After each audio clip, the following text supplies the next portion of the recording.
네, 학부모 여러분 안녕하세요. 저는 이윤규 변호사라고 합니다. 처음 인사드리겠습니다. 네, 저는 이제 현재는 없어졌어요. 근데 이제 과거에 가장 어려운 시험이라고 했던 사법시험을 9개월 준비로 합격을 했고, 그건 제가 머리가 좋거나 어떤 노력이 특출났기 때문이 아니라 공부 방법이 좋아서였거든요. 그래서 현재는 그 공부법을 알리기 위해서 제가 전현직 교원대, 그 다음에 서울교대 교수님들, 그 다음에 현직 교사분들 이렇게 모여가지고 주축으로 공부법 학회라는 거 운영하고 있습니다. 저희가 기존에는 교과 지식들, 뭐 수학이라든지 영어라든지 국어라든지 사회 이런 기본적인 어떤 지식을 알려주는 데 치중했다면은 기존에 좀 공부 기술, 어떤 식으로 물고기를 잡는지에 대해서는 좀 알려지지 않았던 부분이 있어서 제가 좀 열심히 알려드리고 있습니다. 오늘 제가 초중등 공부법이라는 주제로 준비를 했는데요. 저기 주어진 시간이 좀 많지가 않아서 좀 컴팩트하게 좀 빠르게 진행을 해 보겠습니다. 일단 제가 처음으로 준비한 건요. 자녀를 위해 부모님께서 알아야 하는 필수 공부법 지식이 있습니다. 아니 변호사님, 회장님, 근데 공부는 자녀가 하는 건데 왜 우리가 공부법 지식을 알아야 하나라고 물어보실 수도 있지만은 부모님들께서 자녀분들의 코치가 되어 주셔야 됩니다. 그러려면은 내가 사실 메시 같은 어떤 내지는 손흥민 선수 같은 훌륭한 축구 선수를 키우고 싶다면 손흥정 씨 아시죠? 이제 아버님이시잖아요. 그분도 손흥민 선수만큼 축구는 아마 못하실 거예요. 그렇지만 기본적인 지식들을 알고 계시기 때문에 이럴 때는 이런 훈련을 하면 된다 이런 것 정도는 이제 기본적으로 좀 탑재를 하고 계시겠죠. 부모님들도 이건 알고 계셔야 됩니다. 공부를 할 때도 일단 기본적으로 공부는 열심히 해야 된다는 생각을 갖고 계신데 도대체 뭐를 어떻게 열심히 해야 되는지 그 세부적인 부분들을 알아야 됩니다. 우리가 병원에 가서 선생님 저 몸이 안 좋은데요 라고 하면은 선생님이 아실 수가 없죠. 그렇기 때문에 검사하고 진단받고 이런 것들을 하잖아요. 몸의 어느 부분이 안 좋은지에 따라서 처방약이 다를 수밖에 없거든요. 공부도 마찬가지입니다. 총 4가지를 꼭 기억을 해 주셔야 돼요. 이건 메모를 해 주셔야 됩니다. 처음에는 공부할 때 계획을 세워야 됩니다. 아무런 계획 없이 공부를 하면 성취도를 점검을 할 수가 없고 내가 어느 정도 하고 있는지 집중력이 올라갈 수가 없어요. 내가 해도 끝이 없는 걸 하는데 재미가 생기고 집중을 할 수가 없겠죠. 그래서 계획이 너무너무 중요하고 보통 이건 초등학교 정도 되면 마스터예요. 2번 정도 방학을 지났을 때. 두 번째는 실행 파트가 있는데요. 여기서는 인풋과 아웃풋을 조금 나누셔야 됩니다. 이게 무슨 말이냐면요. 머릿속에 지식을 집어넣는 과정이 인풋이고요. 뭔가 학교에서 열심히 수업 듣거나 아니면 책을 열심히 읽거나 외우는 것들이 있잖아요. 이것을 인풋이라고 한다면은 문제를 풀어보는 게 아웃풋이에요. 이거를 구별하지 않고 공부를 할 때 어떤 문제가 생기냐면은 변호사님 우리 애가 성적이 안 나옵니다 라고 했을 때 수업을 열심히 안 들은 것인지 즉 인풋이 부족한지 아니면 수업은 열심히 들었는데 문제를 안 푸는 아웃풋이 부족한 것인지를 구별하지 않으면 내가 예를 들어서 우리 애는 문제를 안 풀어서 점수가 안 나오는 건데 아웃풋이 부족해서 안 나오는데 자꾸 그냥 학원 가라 강의 들어라 수업 열심히 들어라 이렇게 진단이 나가면 그거는 인풋만 계속 쌓이겠죠. 그죠? 내가 배운 것만큼 써먹을 수 있어야만 공부가 잘 될 수 있다. 점수를 잘 딸 수 있다는 거 기억을 해 주셔야 됩니다. 그리고 마지막 4번째가 뭐냐면 실전 연습 단계입니다. 이걸 트레이닝이라 그래요. 우리가 국가대표 축구 선수들 보면은 실전이 아니지만 이렇게 삼각형 세워놓고 왔다 갔다 하면서 달리기 연습할 때도 있고, 그죠? 그 다음에 패스나 슛 연습을 할 때도 있지만은 실전 점검을, 평가전을 할 때도 있잖아요. 우리가 뭔가 멘탈이 좀 약하다. 변호사님 우리 애는요. 평소에는 공부는 잘하는데 시험장만 가면 너무너무 많이 떱니다. 이런 경우가 바로 트레이닝이 부족해서 그렇다는 거 기억을 좀 해주시면 좋겠습니다. 요 일단은 4가지 계획, 인풋, 아웃풋, 트레이닝 4가지를 구별하는 게 가장 기본적인 공부법 지식이라고 말씀을 드리고 싶습니다. 자, 그 다음에 해답부터 보는 게 언제나 좋은 공부법이라고 말씀을 드리고 싶어요. 이렇게 말씀드리면 조금 충격을 받으실 수 있는데 변호사님 해답을 외우면요. 그 문제가 똑같이 또 안 나오면 못 푸는 거 아닌가요? 제가 해답부터 보는 거는 절대 안 된다고 배웠는데요. 변호사님 수학 같은 거는 해당이 없는 공부법 아닌가요? 라고 하실 수 있지만은 결론을 꼭 알고 이걸 내가 이해하려고 노력을 해 주셔야 됩니다. 우리가 사람은요. 공부가 부모님들도 공부를 해 보셨겠지만은 왜 어려웠죠? 과거에? 뭔가 너무 양이 많고 그다음 첫 번째 파트를 딱 봤는데 너무 어렵게 느껴졌을 때 이걸 내가 해낼 수 있을까 하는 마음이 공부를 못하는 데 있어서 가장 큰 장애물이었다고 볼 수가 있습니다. 우리가 뇌는요. 보상회로라는 게 존재를 해요. 뭔가를 해냈다는 마음이 더 새로운 걸 해낼 수 있게 해주고 성취감도 복리 효과로 쌓이는 거거든요. 근데 첫 번째 단추를 잘못 꿰기 시작하면 이 성취감이 쌓이지가 않습니다.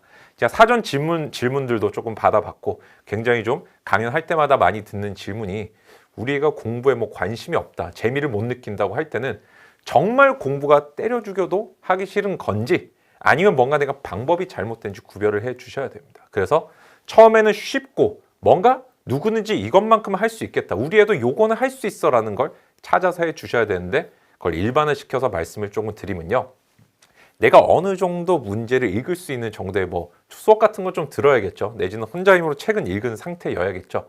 이 상태에서는 바로 해답을 보는 게 가장 좋습니다. 이게 점수를 가장 빨리 높일 수 있는 방법이에요. 왜? 우리가 시험을 잘 친다는 건요, 거꾸로 계산을 해보면요, 생각을 해보면 내가 시험을 높은 점수를 받았다, 문제를 많이 맞췄다는 거겠죠. 문제를 많이 맞췄다는 건 해답을 많이 안다는 거겠죠.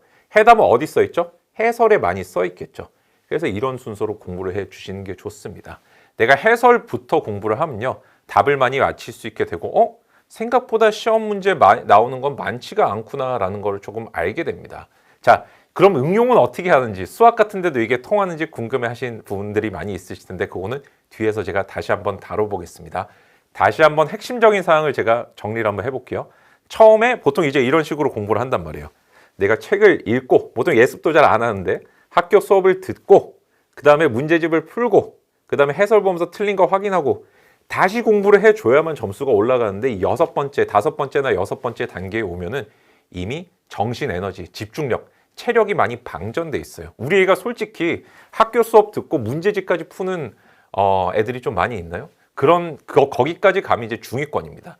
문제집 풀고 피드백까지 되고 틀린 부분을 점검하고 뭔가 내가 오답을 체크하는 데까지 나가면 상위권으로 올라갑니다. 그래서 우리가 뭔가 뒤쪽으로 자꾸 애를 보내려고 하지 말고 시험과 가장 직접적으로 관련된 부분을 직접 공부를 바로 시키는 게 중요하다. 이게 전 세계적으로 유행하는 공부법이고, 기존에도 수능 만점자라든지 내신을 빠른 시간에 잘 치는 분들, 성인 시험에서도 뭔가 빠르게 결과를 내는 분들이 한 4, 50년 전부터 계속해서 써왔던, 남들은 모르지만 나는 써왔던 방식입니다. 그래서 서양에선 이거를 다이렉트니스 러닝이라고 그러고, 일본에서는 파라슈트 벤교 내지는 주루이 벤교라고 부릅니다. 우리나라에서는 뭐 거꾸로 공부법이라고 부르는 분들도 있고 명칭은 좀 다양하지만, 그래서 뭔가 기존의 통념을 깨주시면 공부가 훨씬 쉬워지고 재밌어진다. 내가 다시 돌아가서 공부를 하는데 뭔가 쉽고 재밌고 뭔가 현명하게 또는 교활하게 하는 방법이 뭐가 있을지, 그거를 우리 자녀에게 자꾸 내 스스로 한번 테스트해보고 적용해보는 연습들을 해주시면 좋겠습니다. 자, 그 다음으로 제가 말씀드리고 싶은 거는, 이제 학부모님들께서 어떤 기억이라든지 암기법에 대한 관심들도 많으실 것 같아요. 학년에 따라 기억하는 법이 다르다는 거 조금 말씀을 드리고 싶은데, 지금 초, 중 등 제가 학부모님들을 대상으로 강연하고 있지만은 앞으로 고등학생이 됐을 때는 어떻게 할지 미리 말씀을 드리겠습니다. 사람이 태어나면요, 처음에 먹고 싸고 자는 거를 몸으로 체화를 합니다. 이거를 절차 기억이라고 그래요. 몸이 기억하는 거죠.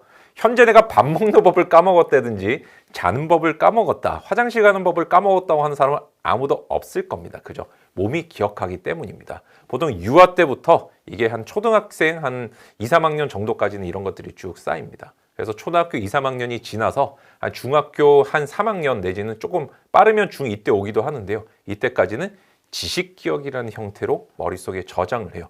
뭔가 특별하게 이해를 하지 않아도 그냥 외우는 단계가 시작이 된다는 거죠. 여러분, 구구단 같은 거 이해하면서 공부하신 분 계신가요? 물론 아주 특출나고 영재거나 내가 좀 깨달음이 빠르신 분들은 이해를 하면서 이게 2 곱하기 1은 왜 인지를 알면서 공부했겠지만, 아마 저는 99.9%의 사람은, 일반적인 사람은 그냥 통째로 지식을 외웠다라고 알고 계실 거고 그 말이 맞을 거예요. 그죠? 그래서 우리가 어릴 때 어떤 음악적인 감각이라든지 미술적인 감각, 이런 예술 감각이 발달하는 이유도 그냥 형상을 통째로 외워서 머리에 집어넣는, 악상 같은 걸 그대로 인식하는 능력이 어릴 때 훨씬 탁월합니다. 그렇기 때문이고, 이걸 바로 지식기억 내지는 뭐 정보기억이라고 부르기도 하는 경우가 있어요. 근데 이제 고등학교 1학년이나 조금 빠르면은 중3, 뭐 더 빠르면 중2쯤에 뭐가 오냐면은 엄마 이거 왜 그렇지? 라고 자꾸 물어보거나 선생님 이거 왜 그래요? 라고 물어보는 경우들이 발생합니다. 즉, 내가 기존에 모은 정보들을 가지고 이해하지 않으면 더 이상 머리에 집어넣지 못하게 되는 상태가 오는데, 이걸 경험기억이라고 그럽니다. 그래서 우리 아이가, 그러니까 지금 제가 말씀드린 뭐 절차기억이나 지식기억, 경험기억 이런 용어를 외우시는 게 중요한 게 아니라요.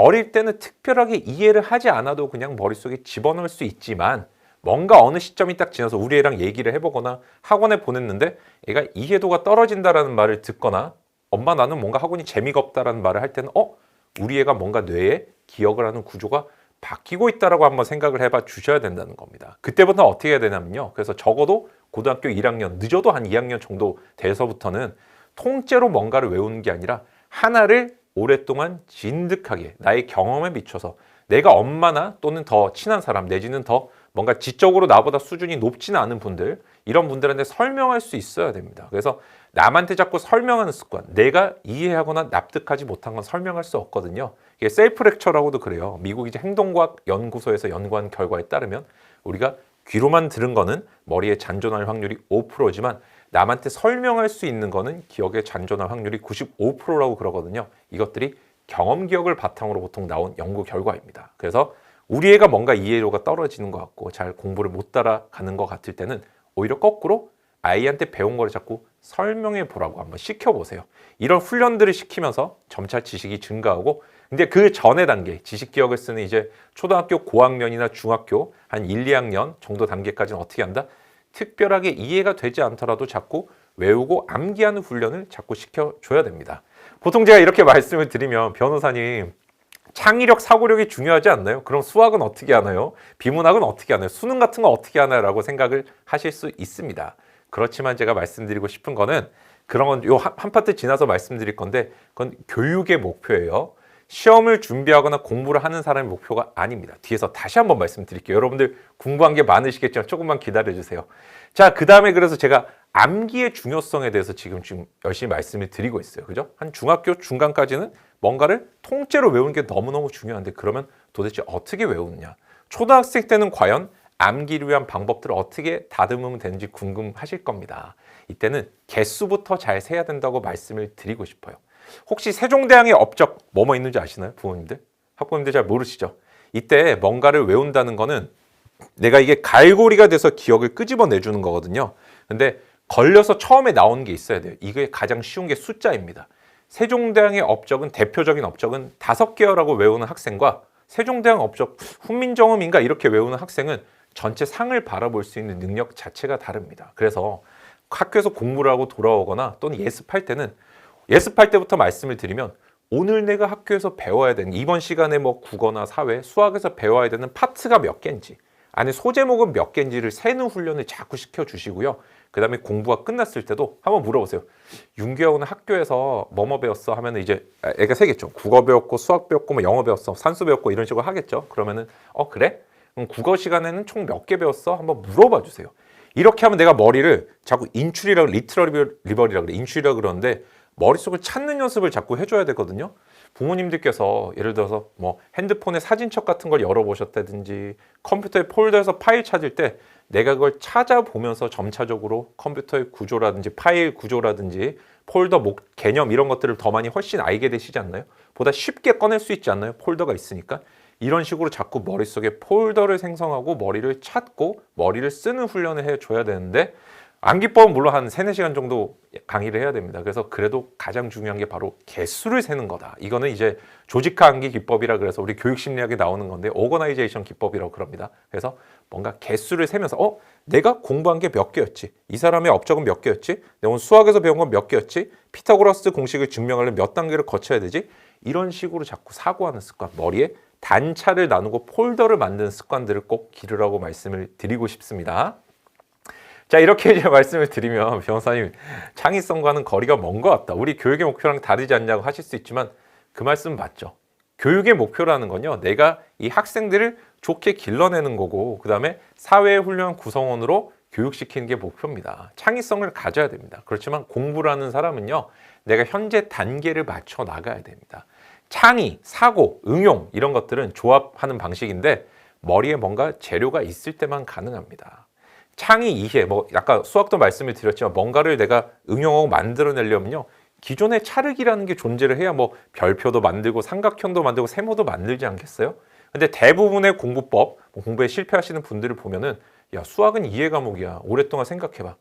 인도의 천재 수학자인 라마누잔도 그런 식으로는 공부 안 했을 겁니다. 머리에 뭔가 기본적인 지식은 들어가 있어야 됩니다. 그리고 그게 확고하게 언제든지 흔들리지 않는 지식으로 머리에 남아야만 이걸 응용할 수 있어요. 이걸 인투이션이라고 그래요. 직관이라고 그래요.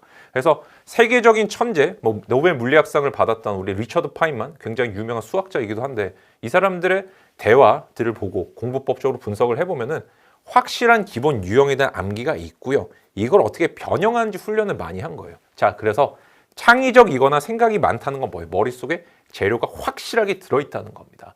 기존의 주입식 암기 교육이 잘못됐다라는 말이 있었지만, 사실 주입식 암기 교육은 당연한 거고 당연히 필요하고 이게 있고, 그 다음 단계인 창의나 사고 훈련이 없었다는 게 문제지, 창의나 사고 훈련만 하면 된다는 뜻이 절대로 아니에요. 무조건 2단계로 나눠서 생각하는 습관을 들여주셔야 됩니다. 그리고 학생 입장에서는 잘 보세요. 공부를 잘하는 사람에게 야, 너 똑똑해, 창의력 있어, 사고력 있네라고 얘기를 할까요? 아니면은 창의력과 사고력 좋은 학생이 공부를 잘하고 점수를 잘 받을 것 같으세요? 솔직히 말씀드리면 앞쪽이에요. 점수가 높은 학생한테 우리가 갖는 생각은 뭐냐면요, 평소에 이 학생이 별로 집중도 안 하고 뭔가 좀 약간 부족해 보여도, 야, 그러니까 걔 천재인가 봐, 항상 이렇게 막 뭐 생각하고 있더라, 좋게 보잖아요, 솔직히. 그래서 우리가 뭔가 창의력, 사고력을 길러서 공부를 잘하겠다는 그런 요원한 추상적인 사고 말고, 점수를 그냥 잘 받아가지고 창의력이 좋았구나 평가를 받는 걸 목표로 좀 해달라는 얘기입니다. 그게 훨씬 현실적이고, 기존에 공부 잘하시는 분들의 인터뷰라든지 수기를 모아보면 다 그런 식으로 써 있어요. 그래서 우리가 교육의 목표랑 공부의 목표를 절대로 구별을 해 주셔야 됩니다. 자, 그 다음 단계로 이제 넘어가서 수학 같은 거, 이런 거 이제 오랫동안 내가 사고하고 이해해야 된다고 하잖아요. 이때 오랫동안 생각하는 습관을 만들려면 뭐가 필요할까요? 대충 부모님들께서 이제 답을 아실 거라고 생각을 합니다. 맞습니다. 철저한 암기입니다. 우리가 책에서 어떤 사탐 과목이라 그래요. 사회 과목들이 있고, 그죠? 고등학생이 되면 그 다음에 어떤 국어의 문학 같은 것들은 사실 있는 것들을 통째로 머리에 집어넣는 단계에서 끝납니다. 그렇지만 수학이라든지 비문학이라든지 이런 것들은 내가 머리에 집어넣는 걸로 끝나지 않고 오랫동안 생각을 해줘야 되죠. 그렇죠? 근데 앞 단계를 까먹고 그냥 생각만 오래 해야 된다고 잘못 생각하시는 분들이 많더라는 거예요. 모든 인풋은요, 머리에 암기, 집어넣는 거고요. 오랫동안 생각하는 과정 그 다음입니다. 그래서 수학 공부를 할 때 가장 중요한 방법 중에 하나는 해설을 통째로 외우는 거예요. 기본적인 문제나 유제 같은 것들은 사실 책에 문제로 실려 있는 게 아니라 인풋의 대상, 머리에 집어넣기 위한 대상으로 실려 있는데, 이거를 풀어보는 잘못하는 분들이 있어요. 그게 아니라 기본 문제까지 통째로 외울 수 있어야 되고, 내가 현재 눈으로 보고 이해할 수 있는 거는 그 자리에서 이해를 해내야 되지만, 그게 아닌 경우에는 머리에 담아야만 오랫동안 생각을 할 수 있어요. 그래서 일단은 형상을 외운 후에 적어도 3일, 그 다음에 일주일, 우리 자녀가 수학을 못한다고 하면 2가지를 해주셔야 되는 거예요. 일단은 수학 해설을 외울 수 있게 해줘야 돼요. 개념, 정리, 그 다음에 공식, 그 다음에 해설까지는 외워야 되고요. 그 다음에 뭐란다? 외운 게 테스트가 되고 체크가 됐다면 오랫동안 사고할 수 있게끔 환경을 만들어 주셔야 됩니다. 야, 저번에 엄마랑 얘기했던 그 문제 있잖아, 어떻게 그렇게 하면 풀었어? 이런 식으로 유도를 해 주신다든지, 아니면 이거 잘 풀면은 이거 외우면은 뭐 사줄게라든지, 그런 방식들이 존재하겠죠. 이제 동기부여에 관한 방법인데, 어쨌든 부모님들께서 그냥 수학학원 다녀라, 오래 생각해라, 이런 걸로는 잘 안 된다. 전 단계인 암기가 너무너무 중요하다는 거 다시 한번 제가 강조를 좀 해드리고 싶어요. 자, 그 다음이 요거 앞부분 넘어갔네요. 한번 보겠습니다. 목차부터 외우는 게 단순하지만 가장 효율적입니다. 우리가 그래서 수학이라든지 제가 전체적으로 뭔가를 외워야 된다, 제가 말씀을 드렸고, 개수를 세라고 말씀을 드렸는데, 구체적으로 어떻게 하면 되냐. 우리가 책을 딱 보시면요, 맨 앞에 전체 목차가 있고 책에 넘겨본 세부적인 목차들이 있잖아요. 이때 딴 거 하지 마시고, 중학생이든 고등학생이든 초등학생이든 그냥 앞에 있는 목차를 통째로 외우는 훈련을 자꾸 해주세요. 처음부터 물론 세부적인 목차까지 다 외우는 건 힘들겠죠. 그렇기 때문에 전체적으로 가장 큰 목차 뭐 6개, 5개 이런 거는 외우는데 하루 정도도 안 걸릴 거예요. 그래서 한 학기 동안 이걸 외우게 시키고, 그냥 세부 목차까지 외우라고 시키면, 제가 이렇게까지 했는데 만약에 우리 애가 중위권 이상을 못 넘는다, 이러면 저한테 오세요. 제가 책임지고 제가 1등으로 만들어 드릴게요. 이 목차 한번 외워보세요. 목차를 외운다는 건 머리에 지식의 짜임을 집어넣는다는 거고요. 머리에 나눠서 담을 수 있는 것들을 내가 폴더를 만든다는 겁니다.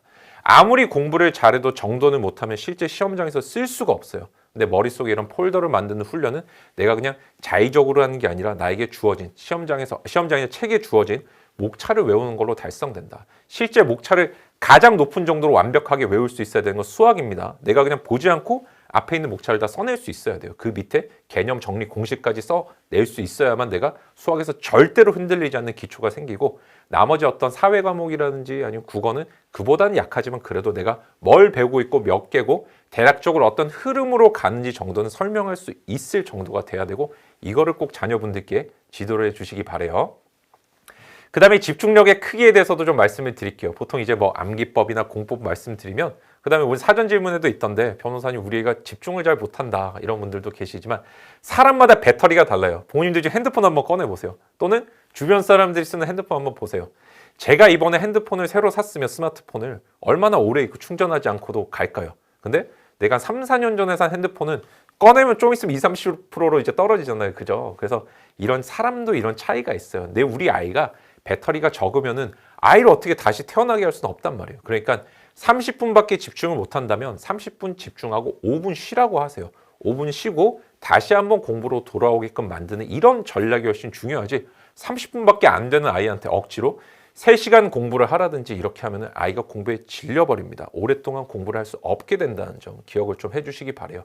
바꿀 수 없는 거를 바꾸려고 노력하지 마시고, 내가 현재 주어진 상황 속에서 뭔가 어떤 식으로 방법을 개선해 나갈지를 부모님들이 연구를 해 주셔야만 우리 아이가 공부를 잘할 수 있어요. 실제 이탈리아에 키릴렌코라는 학생이 있었는데, 이 학생이 25분밖에 집중을 못했어요. 그냥 부엌에서 공부를 하는데 환경이 또 열악해가지고 공부방도 없어가지고 부엌에 있는, 나는 25분밖에 집중을 못하니까 엄마의 부엌 시계를 갖고 25분만 딱 집중하고 잠시 10분 쉬자, 이런 식으로 공부를 했는데, 이 시계가 토마토 모양으로 생겼었어요. 이 토마토를 이탈리아로 포모도로라고 그럽니다. 그래서 이걸 포모도로 공부법이라고도 그래요. 그래서 내게 주어진 집중력을 늘리려 하지 말고 가장 순도 높은 집중력을 발휘해서 공부를 딱 하고 5분 쉬었다가 다시 공부해서 이렇게 집중력을 높이는 방식으로 공부를 해달라고 말씀을 드리고 싶습니다.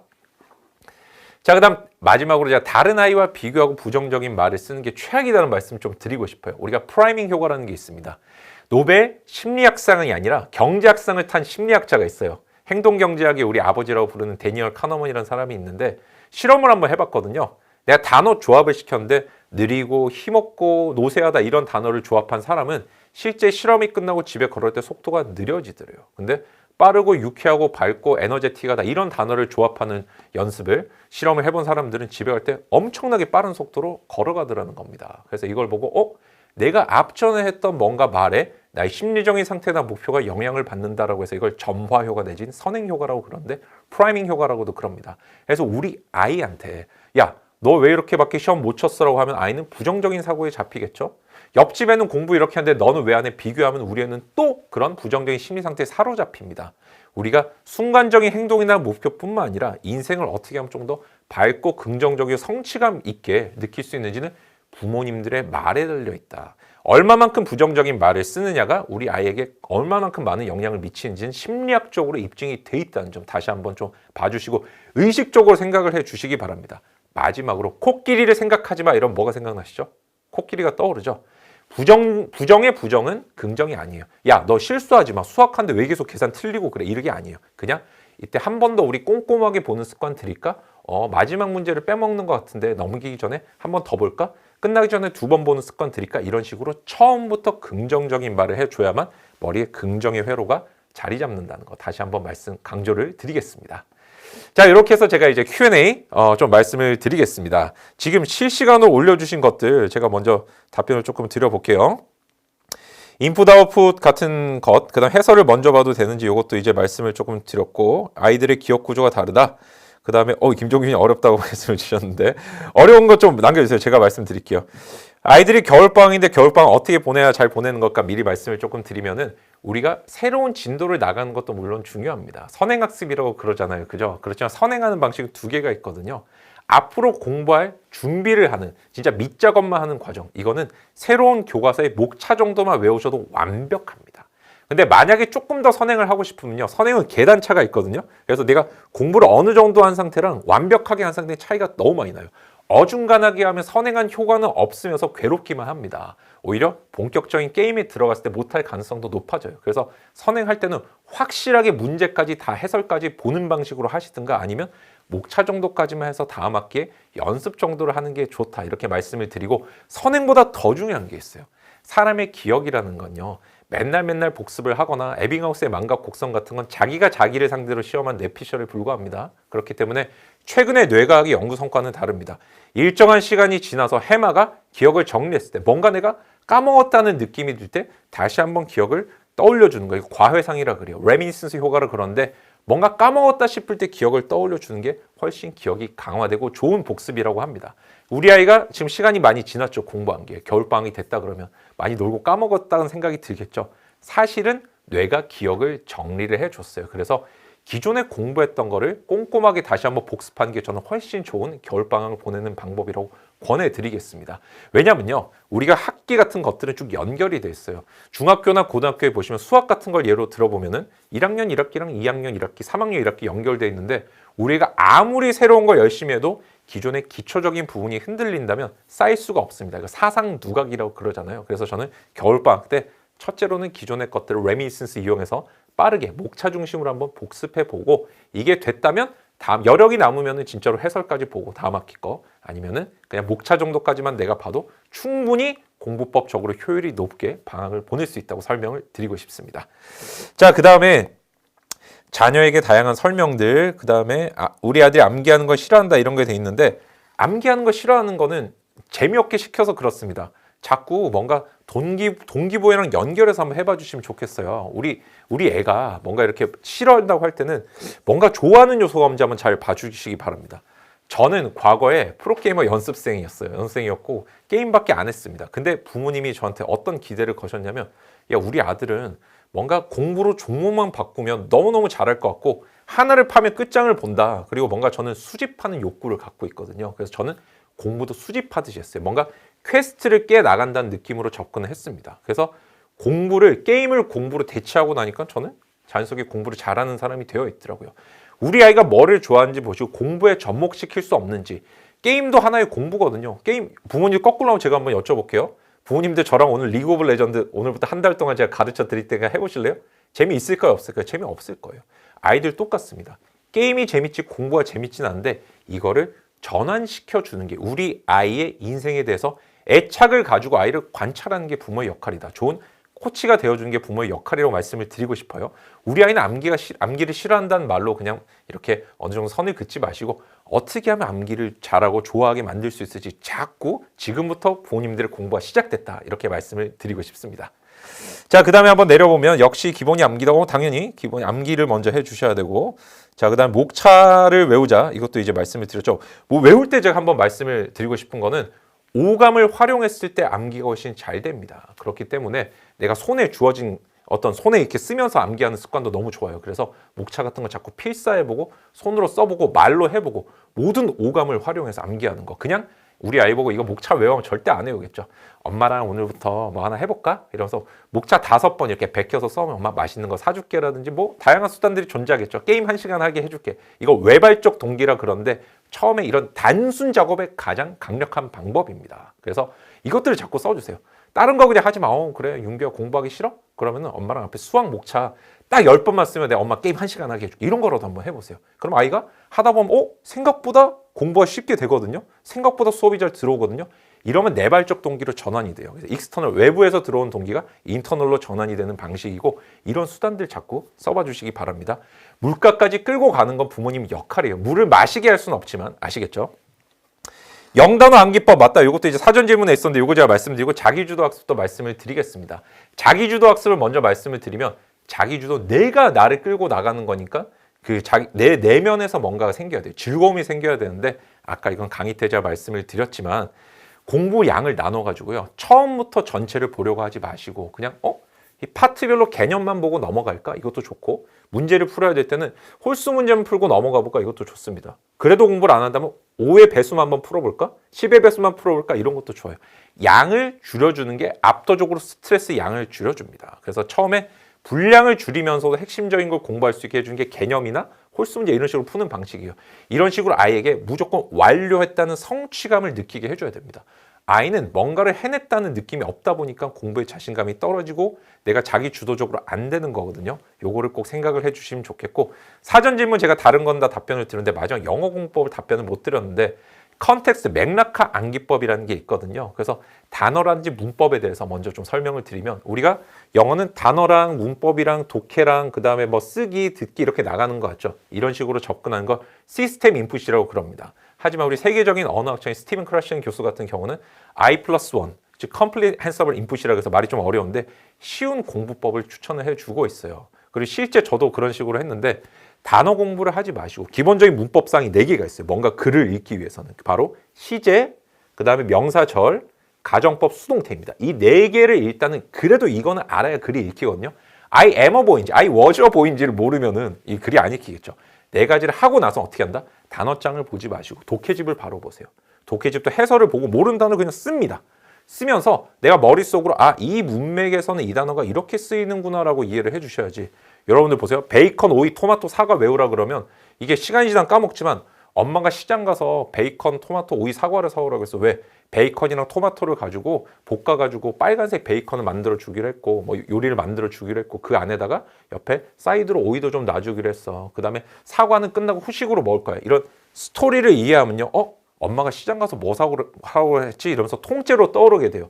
이런 문맥 속에서 단어를 이해하는 연습들을 해줘야 되는데, 우리가 단어장에 보면 예문들이 쫙쫙 흩어져 있거든요. 하나하나 스토리예요.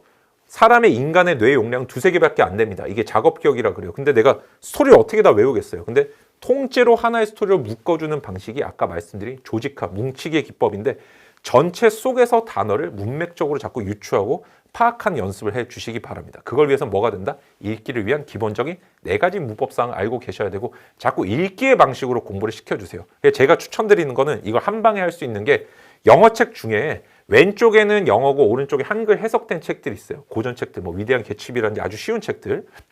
이런 책들 하나 선물해서 딴 거 하지 말고 한글만 읽으라고 해보세요. 아이한테. 한글을 어느 정도 이제 아이가 뭐 1년이든 뭐 한 달이든 이제 기간은 다르겠지만 이걸 익혔을 때, 그때쯤 이제 영어도 읽어보라 그러면 신기하게 영어랑 한글이 전환이 되는 효과가 생기고, 단어도 뜻을 알려주지 않아도 자동적으로 압니다. 부모님들, 제가 개념이라는 거 혹시 뜻 아는 분 계세요? 개념? 뭔지는 알지만 말로 못하죠. 똑같아요. 영어도 이 정도 수준이면 다 만점 받을 수 있어요. 이걸 하나하나 단어 뜻 아는 거는 학교에서 그냥 쪽지 시험 볼 때나 하는 거고, 수능이든 성인 시험이든 내신이든 단어, 물론 내신은 조금 다르죠. 단어 뜻 직접 적는 시험이 나오죠. 근데 나머지 국가 시험은 단어 뜻 직접 적는 건 절대로 나오지 않습니다. 유의어, 반의어 정도까지 뭉쳐서 나와요. 단어에 대한 맥락상 의미랑 느낌을 아는 게 중요하지, 우리가 하나하나 쌓아나가는 방식으로 공부하는 게 오히려 비효율적일 수 있다는 것도 기억을 해주시기 바랍니다. 통념을 자꾸 깨주셔야 돼요. 자, 그 다음에 제가 현재 이제 실시간 질문 나왔던 거 답변을 조금 드리면은, 다른 것들은 제가 답변을 다 드렸죠. 아인슈타인이 집중력 일주일한 썰도 있던데 그건 썰인 것 같아요. 제가 생각할 때 아인슈타인도 많이 쉬었고, 이분도 사생활 한번 찾아보시면은 굉장히 많이 놀고 그랬다는 거 알 수 있습니다. 나머지 제가 질문들 더 보이는 건 없는 것 같은데, 마지막으로 그래도 하나 올려주시면 제가 답변 드리겠습니다. 조금만 10초만 기다려 보겠습니다. 없으시면 제가 마무리하면서 하나 말씀드리고 싶은 게, 공부를 하고 나서는요, 머리를 꼭 정리를 해 주셔야 돼요. 부모님들께서도 이번 시간에 들으셨던 거 그냥 넘어가지 마시고, 내가 방금 했던 게 몇 개였지부터 한번 떠올리는 습관 해주세요. 내가 해보지 않은 걸 자녀에게 가르칠 수가 없습니다. 그래서 부모님들이 오늘 강의를 듣고 뭔가 끝났다가 아니라 지금부터 나의 공부, 우리 아이의 공부, 우리 가족이라는 공동체의 공부가 시작됐다라는 생각을 해주시면 좋겠습니다. 마지막으로, 공부는 인생의 행복을 위한 수단입니다. 그리고 행복에는 어떤 자격이나 전제 조건이 필요하지 않죠. 따라서 공부에도 조건이나 전제적인 능력이란지 재능 따위는 전혀 필요 없어요.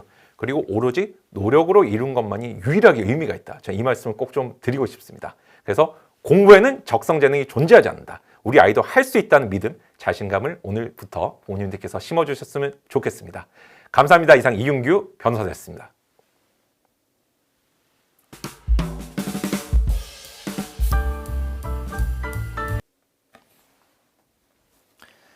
안녕하세요. 오링 중등 영어 플랫폼과 함께하는 2028학년도 대입 전략 설명회를 맡게 된 최승혜라고 합니다. 네, 다시 한번 반갑습니다. 네. 지금 중1, 중2 어머님들 그리고 아마 초등 어머님들도 이 영상을 좀 많이 보실 텐데 지금 2028학년도 대입 개편 관련해서 상당히 이제 혼란스러우실 거예요. 그래서 뭐 사실 저도 혼란스럽습니다. 저도 진학 전문가인 저도 혼란스러운 게 이제 원래대로라면 이제 2028학년도 대입 개편안이 이미 확정이 되고 지금 이제 마무리 작업을 해야 되는 시기인데 그럼에도 불구하고 지금 대입 개편안을 발표한 게 아니라 대입 개편 시안을 발표했어요. 그러니까 이건 뭐냐면 대입 개편안을 기다렸던 부모님들에게 대입 개편안을 12월에 다시 확정할 거니까 조금 더 기다리세요라고 발표를 한 거예요. 그렇죠. 그래서 제가 방금 전까지도 오늘 이제 월요일이다 보니까 주말에는 교육부가 일을 안 하지 않습니까? 그래서 제가 이제 찾아봤어요. 대입 개편안에서 혹시 오전에 또 깜짝 발표가 있지 않을까 해서 찾아봤는데 역시 없었고 지금 지난주까지만 하더라도 그 뉴스를 좀 보신 분들은 아시겠지만 이 대입 개편안이 그러니까 지금 발표한 대입 개편 시안이 최종 확정안이 아니라는 걸 알 수 있죠. 그래서 뭐 국가교육위원회에서 수능 절대평가 의견을 낸 뭐 의원들 얘기도 나오고 뭐 다양하게 지금 얘기가 나오고 있는데 문제는 이건 것 같아요.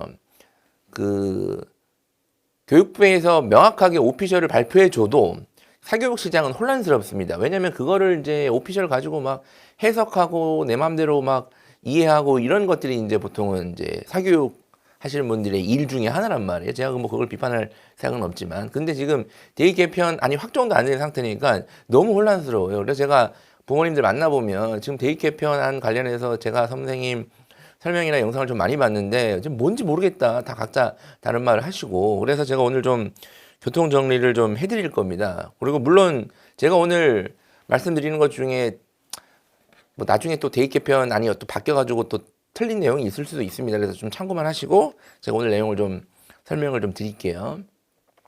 우선 제가 말씀드리고 싶은 거는 대입이 매우 과도기 상태에 있다는 거예요. 지금 뭐 이 얘기를 하면 긴데 부모님들 세대 그러니까 이 영상을 보고 계시는 혹시 학부모님들은 뭐 수능이나 아니면 학력고사를 이용해가지고 대학을 가셨을 거예요. 그러니까 그 시기에 지금도 수능이 있지만 그 부모님들 세대의 수능이나 학력고사는 되게 안정적인 대입 시스템이죠. 그러니까 시험을 쳐서 가는 시스템이라서 되게 안정적으로 대입이 운영이 되어 왔습니다. 그런데 뭐 2008학년도 전후로 해서 대입이 자주 바뀌어 왔고 지금도 사실은 매년 엄청나게 대입이 바뀌고 있습니다. 그래서 요런 상황에서 특히 저학년 부모님들이 조심하셔야 될 내용이 뭐냐면 이런 거예요. 이제 이런 거죠. 예를 들어서 내가 지금 중2야. 우리 애가 중2인데 우리 애를 이제 의대를 보내고 싶어요. 요즘 뭐 의대가 대세라고 하니까 뭐 의대 정원도 늘어난다고 하니까 기회다. 이게 기회다 싶어가지고 의대를 보내기로 마음을 먹었단 말이야. 그런데 우리 아파트 단지에 의대를 2명이나 보낸 엄마가 전입을 왔어. 이사 온 거야.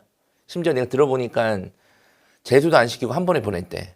엄청난 엄마죠, 그죠? 네. 그런 엄마가 제가 봤을 때는 아파트 단지에 이사를 오면 제가 봤을 때 아파트 관리 사무실에서 공고를 해야 된다고 봅니다. 그런 어머님들은. 그 엘리베이터마다 공고를 해야 돼요. 그래서 그런 엄마가 이사 왔다니 어떡하지? 내가 한번 얘기를 좀 해보고 싶은데 근데 잘 들어보니까 이번 반상회에 나온다는 거야. 근데 뭐 반상회 나는 뭐 평소에 가지도 않지만 반상회 나온다니까 또 집에 있는 귤 사과 끌어 모아서 가야죠. 그죠? 가가지고 물어봤어요. 어떻게 이렇게 의대를 이렇게 보내셨어요? 근데 막 이렇게 보냈대요. 막 이렇게 보내고 이렇게 보냈대요. 그러냐고. 그래가지고 그러면 우리 애도 저렇게 해서 의대를 보내야 되니까 저렇게 해야겠다라고 결정을 해서 하면 망한다는 얘기예요. 대입 가동위에서는. 벌써 예전이네요. 그게 스카이캐슬이라는 드라마가 되게 인기가 있었지 않았습니까? 그래서 스카이캐슬 드라마가 인기가 있었을 때 제 지인들이 저보고 야, 너 저렇게 나쁜 일 하고 떼돈 벌고 그러냐고 그렇게 얘기를 해가지고 나쁜 일은 모르겠고 떼돈은 못 번다고 계속 얘기를 했더니 안 믿으시더라고요. 어쨌든 그 스카이캐슬 드라마 그 1, 2회 보면 거기 영재가 나와요. 영재라는 그 극 중에 그 학생이 서울대 의대를 합격하죠. 그리고 서울대 의대를 합격한 다음에 그 동네에 있는 어머님들, 그 주인공들 된 어머님들이 영재 포트폴리오를 달라고 합니다. 기억하시죠? 네. 그 포트폴리오가 뭐냐면 아마 이런 걸 거예요. 아, 영재가 중학교 3학년 때는 국어학원 어디 갔고 수학학원 어디 갔고 그럼 수학학원 거기서 어떤 선생님 수업을 들었고 특강은 어떤 걸 들었고 고등학교 때는 어느 학원을 갔고 어떤 선생님을 들었고 쪽집게 과외는 어디서 했고 그 과외 선생님은 어떻게 컨택이 되고 얘 또 저녁에 식당은 어디로 갔고 그 식당에서 메뉴는 뭘 먹었고 막 이런 것들일 거예요 아마 그죠? 그러니까 아 우리 애도 저렇게 하면 의대를 가겠지 서울대 의대를 가겠지 이런 생각들이거든요. 대입이 안정적일 때는 그게 어느 정도 일리가 있어요. 일리가 있습니다. 지금 대치동에 그 학원 원장님들 중에 이제 그 어머님들 뻘이 많으시단 말이에요. 한 60대 이런 어머님들, 네, 원장님들. 이제 이렇게 대학을 자녀들 잘 보내서 이렇게 실장님들 하시다가 이렇게 하신 분들도 많아요. 이제 그런 건데, 이제 문제는 대입이 이렇게 바뀐다는 거예요. 우리가 잘 생각해 보시면 지금 중2인데 우리 애가 물어봤어요. 그 의대 2명 보낸 엄마한테 물어봤는데, 큰애가 몇 학년이에요? 본과 1학년이라는 거예요. 그럼 이제 3학년인 거잖아요. 그죠? 그러면 3년 전에 대학을 간 거고 우리 애는 중2니까 4년 후 혹은 이제 재수를 하면 5년 후에 대학을 가는 건데 그럼 대충 봐도 한 7년 뭐 이런 식의 갭 차이가 나잖아요. 그러니까 이게 말이 안 된다는 얘기예요. 대입이 안정적으로 운영이 될 때는 그게 맞는 말인데 일리가 있어요. 그런데 대입이 이렇게 거의 매년 단위로 크고 작게 바뀌는 시기에 과거의 대입 정보를 이용해가지고 어떤 판단을 한다? 그거는 매우 이제 문제가 있다. 그래서 제가 대치동에 제가 저 뉴스 보고 깜짝 놀랐는데 대치동에서 초등학생들 대상으로 의대 선행반 이런 걸 막 한단 말이에요. 그죠? 그리고 거기 막 유튜브 보니까 거기 원장님이 나와가지고 뭐 초등학교 1학년, 2학년 되면 뭐 미적분을 당연히 뭐 해야 되니 이런 말도 안 되는 얘기를 당당하게 하는데 그게 또 조회수가 엄청 높아요. 네. 그러니까 이제 그런 걸 보면서 이제 제가 항상 문제가 있다고 말씀드리는 건데 어쨌든 지금 대입 개편이 앞으로 엄청나게 크게 이루어지는 상황 전에도 이미 대입이 많이 바뀌고 있기 때문에 이때는 반드시 조심을 하셔야 돼요. 근데 하지만 제가 부모님들이 이렇게 하는 건 저는 이해를 합니다. 예전보다 대입 정보에 대한 관심이 많잖아요. 솔직히 뭐 부모님 세대만 하더라도 저 때만 하더라도 대입 정보 뭐 그런 게 뭐 중요합니까? 그냥 공부만 열심히 해 이제 이런 거였잖아요. 그죠? 그런데 그 3년 전이든 뭐 4년 전이든 어쨌든 의대를 간 학생, 그다음에 의대를 보낸 엄마는 실체가 있는 정보입니다. 그렇죠? 있잖아요, 실체가. 그러니까 우리는 그런 것들을 이해하기가 쉬워요. 그런데 미래 대입이 어떻게 바뀌는 건지도 모르겠으나 그 어떻게 바뀌는지 모르는 대입에 대해서 또 막 예측을 해서 이렇게 하세요라고 하는 거는 사실 우리가 이해하고 받아들이기가 어렵습니다. 본 적이 없으니까 실체가 없는 거잖아요, 그죠? 예를 들어서 비교과라는 단어가 지금 아마 이 방송을 보고 계시는 중등 어머님들도 혹시 비교과라는 단어를 들어보셨다면 이게 익숙한 단어입니다. 근데 이 비교과라는 단어는 원래 이렇게 쓴 지 얼마 되지 않았어요. 제 기억으로 한 2015년 전후부터 이제 본격적으로 쓰기 시작했고 그 전에는 이제 스펙이라는 단어를 썼고 그 더 전에는 아예 안 썼죠. 그런 단어를 아예. 왜냐하면 대학을 스펙으로 가는 게 아니니까 시험 쳐서 가는 거니까. 그러니까 이런 것들 우리가 이해하기 쉬운데 예를 들어서 교육과정 평가를 할 겁니다. 이제 앞으로 대학들이 이게 사실이 맞는데 그럼 교육과정 평가를 할 겁니다. 그러면 이제 부모님들 이해하기가 어렵단 말이에요. 이거는 그럼 뭔데 그게? 그래서 제가 교육과정 평가는 이런 거예요. 이런 거로 제가 설명을 해도 또 이해하기가 어려우실 거예요. 왜냐하면 그렇게 평가돼서 대입 결과가 어떻게 나오는지 실체를 확인해야 우리는 이해하기가 쉽거든요. 그러니까 이게 어렵습니다. 그래서 제가 우선은 고교 학점제에 대해서 좀 설명을 드려야 되는데 제가 요즘에 부모님들 만나보고 이렇게 대화를 하다 보면 거의 대입 준 전문가 수준의 저보다 뛰어난 분들도 많은 것 같아요. 이 이야기 하다 보면. 뭐 저는 디테일하게 대학들의 내신 계산 반영 방법을 막 1페이지를 싹 다 외우고 그러진 않거든요. 저는 그냥 그걸 참고하면 되니까. 근데 다 외우신 분들도 있고 대단하다는 생각이 드는데 저는 이게 좀 정보가 좀 과하다고 생각합니다. 고교학점제와 2022 개정교육과정은 다르죠, 당연히. 다른 거예요. 이건 엄연히. 하지만 저는 부모님들 상황에서는 이걸 그냥 하나로 이해하시면 된다고 좀 봐요. 이거 하나로 그냥 이해하시고 설명을 좀 해드릴게요. 고교학점제를 아마 설명을 많이 들었을 겁니다. 그리고 고교학점제 유튜브 치시면 오피셜부터 해가지고 되게 많아요. 서울대 교수님도 와서 설명하시고 정말 설명을 많이 하시고 2시간, 3시간씩 하는데 제가 그거를 이제 볼 때마다 느끼는 생각은 도대체 뭔 소리냐. 이제 이런 거거든요. 그래서 아마 혼란스러우실 건데 제가 이제 간단하게 설명을 드릴게요. 이게 고교학점제 홈페이지 들어가면 이제 오피셜에 있는 내용이에요. 그래서 뭐 많다는 얘기인데, 자, 부모님들이 이해하셔야 되는 건 요거 하나입니다. 이게 뭐예요? 그 진로에 따라 다양한 과목을 선택하는 제도입니다. 이것만 이해하시면 돼요. 고교학점제는 다를 필요 없고 요것만 이해하시면 됩니다. 근데 여기서 중요한 거는 진로가 아니에요. 진로일 것 같죠? 진로가 아닙니다. 물론 고교학점제의 본질을 우리가 들여다보면 2022 개정교육과정의 본질을 들여다보면 진로가 중요해요. 근데 솔직히 말씀드리면 부모님들은 대입을 하는 거잖아요. 사실상 이렇게 대입 정보에 관심이 갖는 거는 대학을 잘 보내려고 하는 거예요. 물론 교육부나 뭐 그 이제 교육자들의 생각은 다르죠. 이제 당연히 달라야 되고 잘 이렇게 인격자로 이렇게 키워가지고 사회 구성원으로서 알찬 인재를 만드는 게 목표겠죠. 이제 그거는 그분들의 역할이고, 저는 이제 대입 진학 전문가니까 이제 진학적인 측면에서 말씀드리면 부모님들도 당연히 진학에 관심이 많은 거니까 이것만 이해하시면 돼요. 진로에 따라 다양한 과목을 선택한다. 근데 진로가 아니에요. 여기서 중요한 거는 다양한 과목을 선택한다. 과목을 선택한다. 이게 핵심입니다. 이게 핵심이에요. 그게 뭔데요? 자, 부모님 세대 때랑 저 세대 때는 과목을 선택한 적이 없어요. 거의. 1학년 때, 고등학교 1학년 때 뭘 선택하셨어요? 너 문과야, 이과야? 이거 선택하셨죠? 너 문과야, 이과? 이걸 물어봤단 말이에요. 그럼 저는 문과예요. 아, 저는 이과예요. 너 문과면 보통은 저희 동네는 문과가 앞반에 배치됐습니다. 그리고 이과가 뒷반에 배치됐어요. 뭐 그 고등학교 보내셨던 동네는 어떤지 모르겠는데 저희 동네는 그랬어요. 그래서 아, 저 문과예요. 그러면 너 3월 2일 날 2학년 2반이니까 2학년 2반으로 가. 그럼 2학년 2반에 가서 앉아 있는단 말이에요. 그죠? 2학년 2반에 3월 1일 날 가서 앉아 있어요. 그러면 막 친구들이랑 얘기하다 보면 자기가 어제 학교 왔다는 거예요. 3월 1일인데 자기가 휴일인지 모르고 이런 애들도 있고 막 그러면 이제 막 욕하고 서로 비난하고 그러다가 이제 앞에 칠판이 있고 칠판 오른쪽에, 그렇죠? 오른쪽에 뭐가 있어요? 시간표가 있죠? 거기 월화수목 금토 1, 2, 3, 4, 5, 6, 7 이렇게 시간표가 있었단 말이에요. 기억하시죠? 그게 나의 교육 과정이에요. 그러니까 내가 선택한 건 뭐예요? 문과예요. 그런데 반에 갔더니 그 시간표가 나한테 그냥 그대로 정해진 거예요. 그러면 다른 1반이나 3반의 문과 애들도 같은 걸 배웁니다. 물론 순서는 다르죠. 순서는 다르지만 같은 걸 배우는 거예요.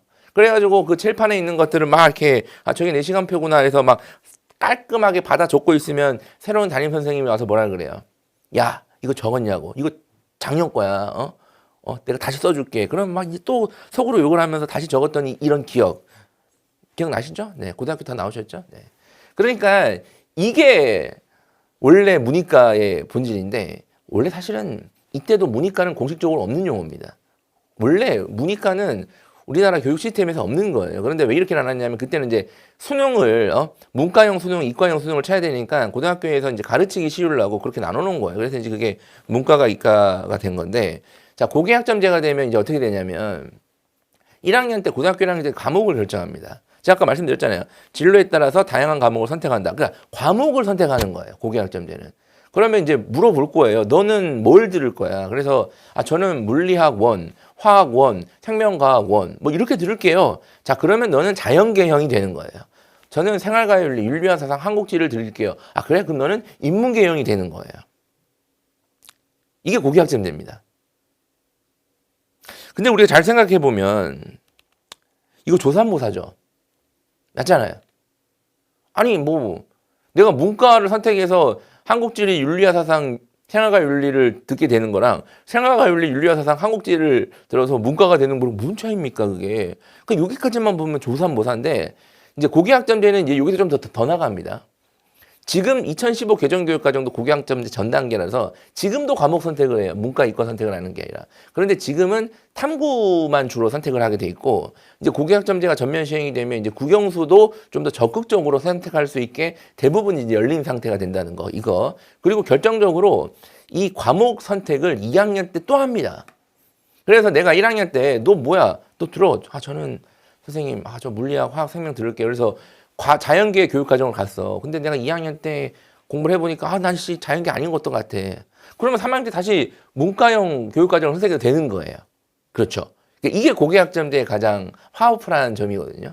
이게 고교학점제예요. 그러니까 뭐 다른 거는 이해하실 필요 없어요. 아, 과목을 선택하는구나. 과목을 선택한다. 그래서 지금도 과목을 선택하고 있고 전면 시행이 되면 이제 국영수부터 해가지고 좀 더 많은 과목을 선택해야 된다. 그러니까 이제 고등학교 이제 올라가시면 고교학점제에서는 어떤 과목을 선택해야 되는가가 엄청나게 메인 고민이 될 가능성이 높다. 그런데 이제 이거와 관련해서 아마 특목 자사고가 유리하다 고교학점제가 시행이 되면 이런 얘기를 많이 들으실 텐데, 근데 그런 얘기를 하는 근거가 이제 이런 거에 있어요. 과목을 선택해야 되는데 특목 자사고가 과목 선택 권한이 많으니까 당연히 특목 자사고가 유리하다 이렇게 주장을 하시는 건데, 뭐 저는 절대 네버 그렇게 생각하지 않습니다. 네, 저는 공동교육과정이나 온라인 교육과정을 지금 이미 계속 테스트를 하고 있기 때문에 고교학점제가 되면 사실상 과목 선택 권한이 웬만한 일반고에서도 자사고 수준으로 가능합니다. 그래서 원래 자사고랑 특목고, 이제 외고, 국제고 이런 것들은 고교학점제가 되면 자연스럽게 없어지는 거예요, 원래. 누가 없애는 게 아니라 원래 전 단계로서 그냥 없어지는 거예요, 자연스럽게. 시티폰 같은 거죠, 옛날에. 시티폰을 나라에서 없앤 게 아니잖아요, 그죠? 시티폰 아시죠? 그러면 부모님들이 고교학점제 2022 개정교육과정에서 수능 절대평가 이 얘기를 엄청 들었어요. 내신 절대평가 이 얘기도 엄청 들었습니다. 이 고교학점제를 하려면 이 절대평가를 해야 돼요. 자, 지금 기준으로 말씀을 드릴게요. 지금 이제 2015 개정 교육과정 기준으로 지금 고등학교 1학년 학생이 있는데 얘가 공대가 가고 싶대요. 공대가. 그러면 공대가 가고 싶어? 그러면 뭐예요? 진로와 관련된 과목을 선택하라. 이게 고교학점제 본질이잖아요. 그리고 지금도 고교학점제 준 고교학점제니까. 그러면 얘는 당연히 어떻게 해야 돼요? 2학년 때 물리학을 들어야죠. 물리학을 들어야잖아요. 선택, 진로에 맞게 과목 선택, 공대 그럼 물리학 선택이에요. 자, 그런데 이 학생이 지금 9등급제 시스템에서 1학년 때 통합과학이 4등급이라고 칩시다. 제가 이걸 아직도 안 고쳤네요. 통합과학입니다. 통합과학이 4등급이야. 그런데 요즘에 고등학교 일반고 가시면 대부분 일반고, 요즘에 일부 자사고도 그렇더라고요. 물리학 선택자 수가 적습니다. 물리학 선택자 수 적어요. 우리 학교, 우리 학년 애가 250명인데 한 학년에 물리학 선택자 수가 50명밖에 안 돼. 근데 얘는 공대를 간대. 근데 물리학 선택자 수가 50명밖에 안 돼. 근데 아마 그 물리학 선택했던 애들의 대부분은 상위권 애들일 거야. 그럼 우리 애가 통합과학 4등급이야. 그러면 물리학 1을 들으면 6등급이 나온다는 얘기예요. 그렇죠? 그러니까 어떡하냐 이거야 지금 이거. 그럼 어떻게 해요 얘? 6등급이 나올 것 같아요 물리학을 들으면. 그럼 물리학을 포기합니까? 그럼 물리학을 포기하면 어떻게 돼요? 공대를 못 가죠. 그렇죠? 물리학을 그러면 들으면 어떻게 해요? 그래서 6등급을 맞아요. 그럼 대학을 못 간단 말이에요. 그럼 어떻게 해요 이거? 예. 너 대학을 못 갈래? 공대를 못 갈래? 선택해. 이 고민을 지금 고1 어머님들 많이 했고 작년 지금 고2 어머님들도 엄청 했고 고3 어머님들 했단 말이에요. 지금 이게 이 고민의 본질은 뭐예요? 이게 상대평가라서 그런 거예요. 이게 그러니까 절대평가를 해야 된다는 얘기예요. 이렇게 간단하게 설명하면 될 걸 뭐 이렇게 복잡하게 설명하는지 모르겠어요. 그죠? 그래서 절대평가가 필요하다는 겁니다. 물론 전 개인적으로 절대평가 안 좋아합니다. 저 개인적인 의견을 안 공개하시겠지만 저는 절대평가 안 좋아해요. 자, 그러면 2022 개정교육과정 고교학점제 그러면 결국에는 가장 중요한 이 논의가 절대평가를 얼만큼 도입하느냐예요.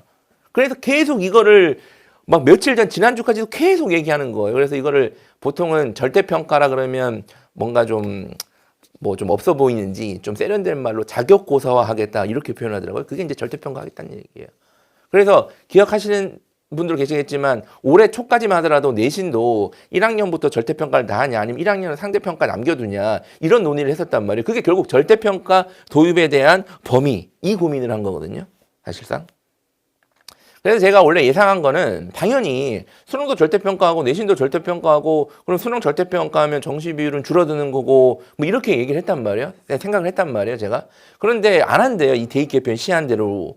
제가 보면 대입 개편 시한에는 수능 절대평가를 안 한대요. 그런데 그냥 절대 안 한다는 게 아니라 일단 안 한대요. 그리고 내신 절대평가도 안 한대요. 그런데 절대 안 한다는 게 아니라 일단 안 한대요. 그리고 정시 비율도 일단은 안 한대요. 줄이는 것도.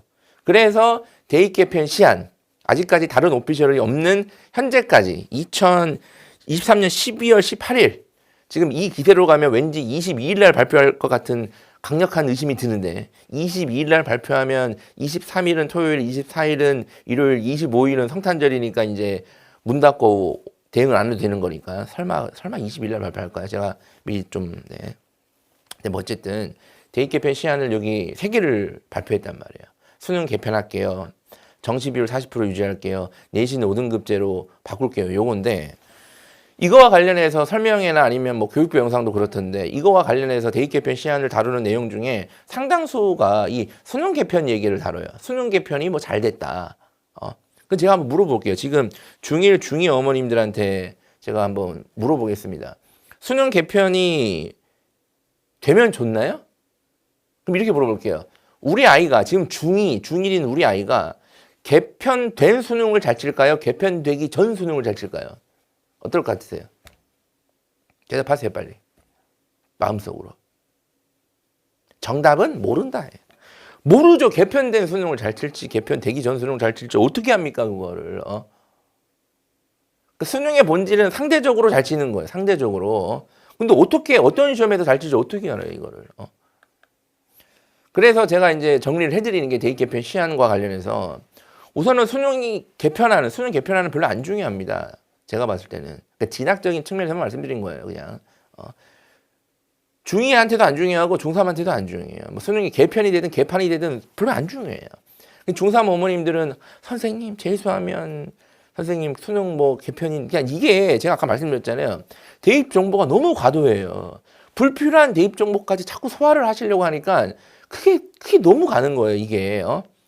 아니 중3 학생들 아직 고등학교 진학도 안 했는데 왜 재수할 거를 걱정하냐, 재수를. 재수할 걸. 그러니까 이게 뭐 이런 거죠, 흡사.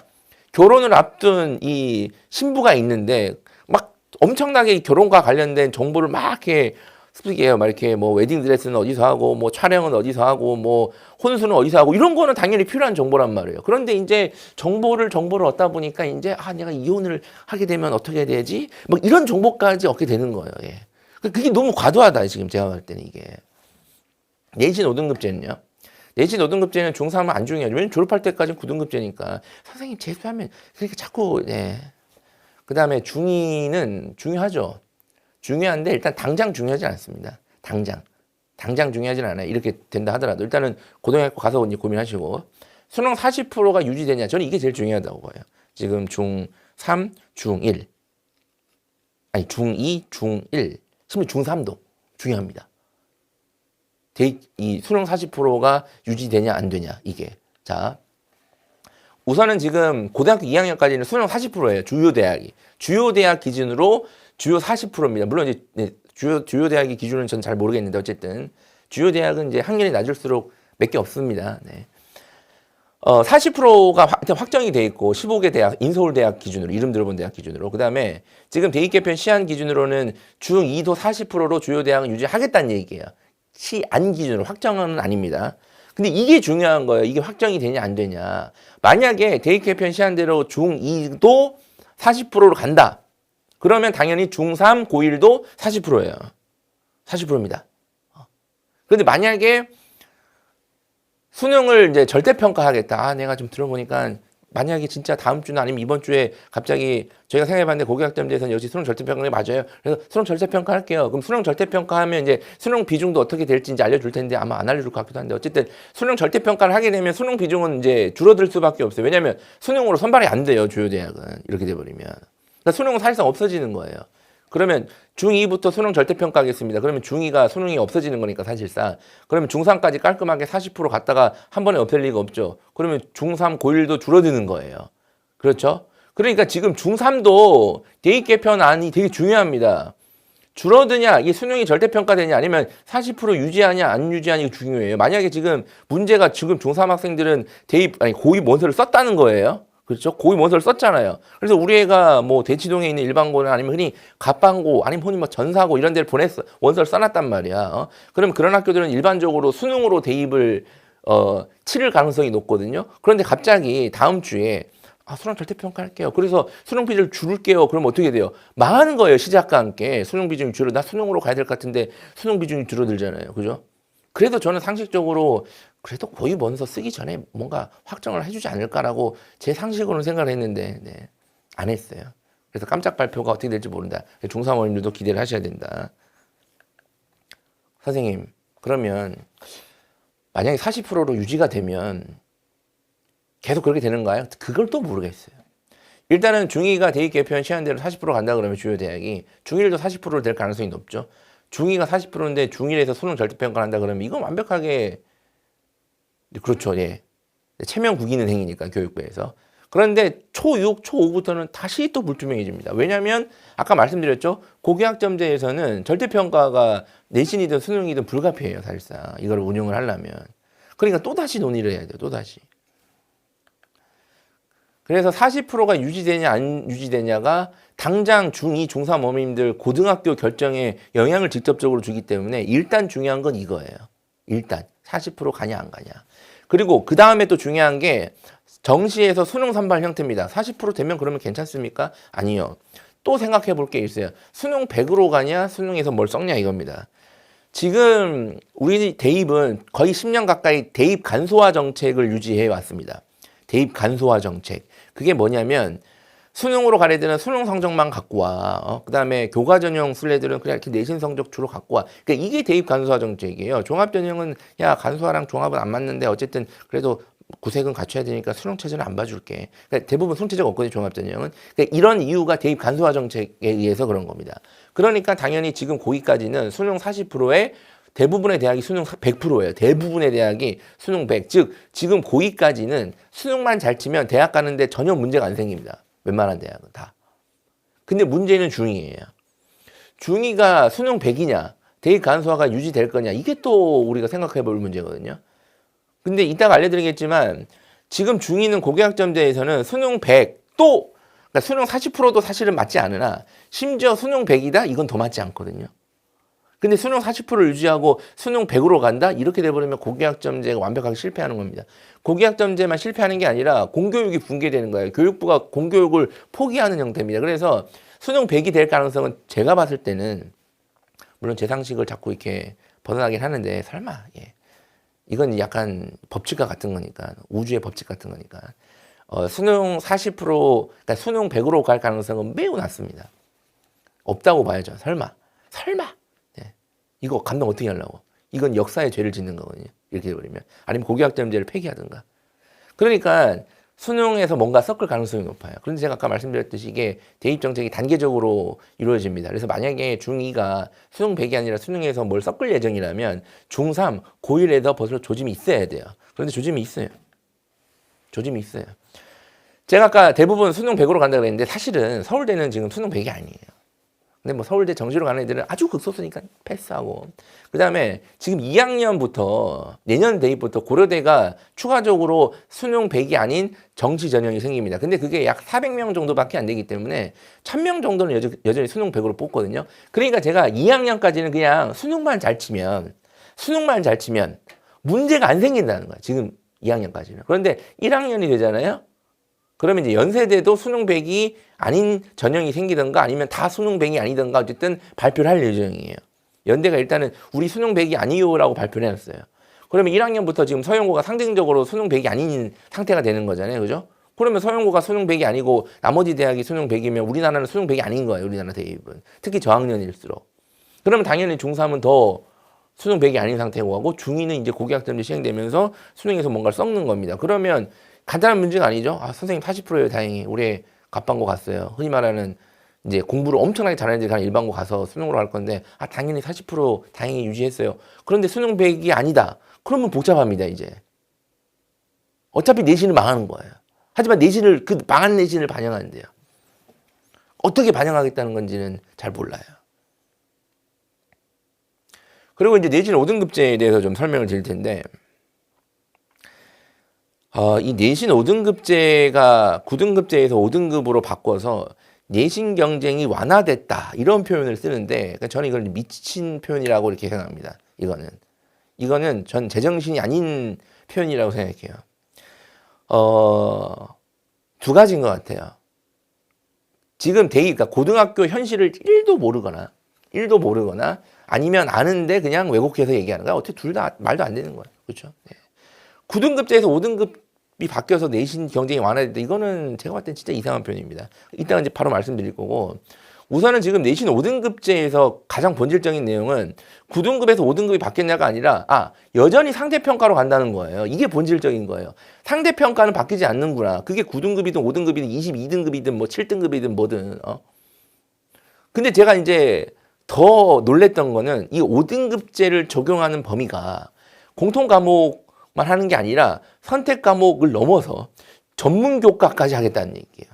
전문 교과까지. 그러니까 이게 무슨 말이냐면 여기 있는 거를 다 5등급제를 하겠다는 얘기예요. 지금 대입 개편한 대로, 대입 개편 시한 대로 가면 여기 있는 거 다 5등급제로 간다는 거예요. 지금 예전에 물리학 2가 2009 개정교육과정이랑 2015 개정교육과정 첫 해까지 제 기억이 맞다면 물리학 2가 상대평가였습니다. 2015 개정교육과정 첫 해까지는 아마 물리학 2가 상대평가였을 거예요. 제 기억이 맞다면.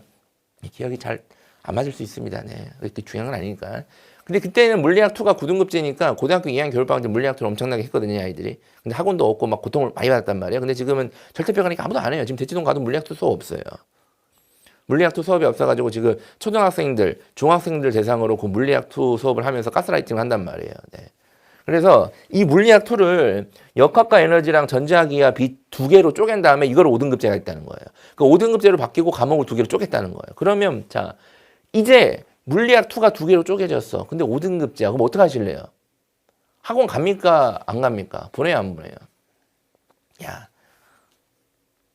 5등급제니까 야 1등급 10%까지래. 야, 그 정도 할 수 있잖아. 뭐 학원이야, 네가 가. 네가 혼자 해. 지금 고등학생들 내신 관련해서 학원 다니는 대부분의 우리 고등학생들, 내신 학원을 보내는 대부분의 학부모님들은 1등급 맞겠다고 무조건 내신 학원 보내는 부모님들보다 2등급, 3등급, 4등급이라도 아니면 더 내신이 처지지 않게라도 하기 위해서 내신 학원을 보내는 부모님들이 대다수입니다. 무조건 학원을 가게 돼 있습니다. 이렇게 돼버리면. 제가 봤을 때는. 나는 안 가려고 마음 먹어도 누군가 가면 또 가게 돼 있어요. 그게 사교육이거든요. 더 끔찍한 거는 여기 이제 금융과 경제생활이라는 게 있어요. 금융과 경제생활. 이건 또 5등급이래요. 지금 발표 시한대로 가면. 그럼 금융과 경제생활도 5등급이니까 이것도 학원을 가야 되냐 이거예요. 이건 어느 학원을 가요 이걸? 기후변화와 지속가능한 세계. 이거는 또 어느 학원을 가요? 이 심지어 여기 뭐 고급 대수, 고급 귀화, 뭐 고급 화학 이거는 도대체 왜 5등급제 하겠다는 이것도 5등급이라는 거잖아요. 지금 발표한 대로 가면. 네. 그러니까 이게 지금 환장하는 거예요. 이게 제가 봤을 때는 이게 믿을 수 없는 거예요. 가장 이 대입 개편 시한 중에 가장 제가 봤을 때 충격적인 내용이 이거예요. 이거.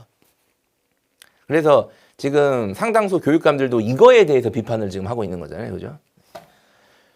만약에 이런 식으로 대입 개편 시한대로 확정이 되면 이러는 것 같아요. 대입 개편 시한대로 확정이 되고 자 이제 고교학점제 그리고 고교학점제를 이대로 대입 개편 시한대로 갈 거야. 그러면 너는 이제 수시로 대학을 가려면 어떻게 해야 되냐면 이렇게 해야 될 것 같아요. 일단은 최대한 많은 과목을 들어 이 자식들아.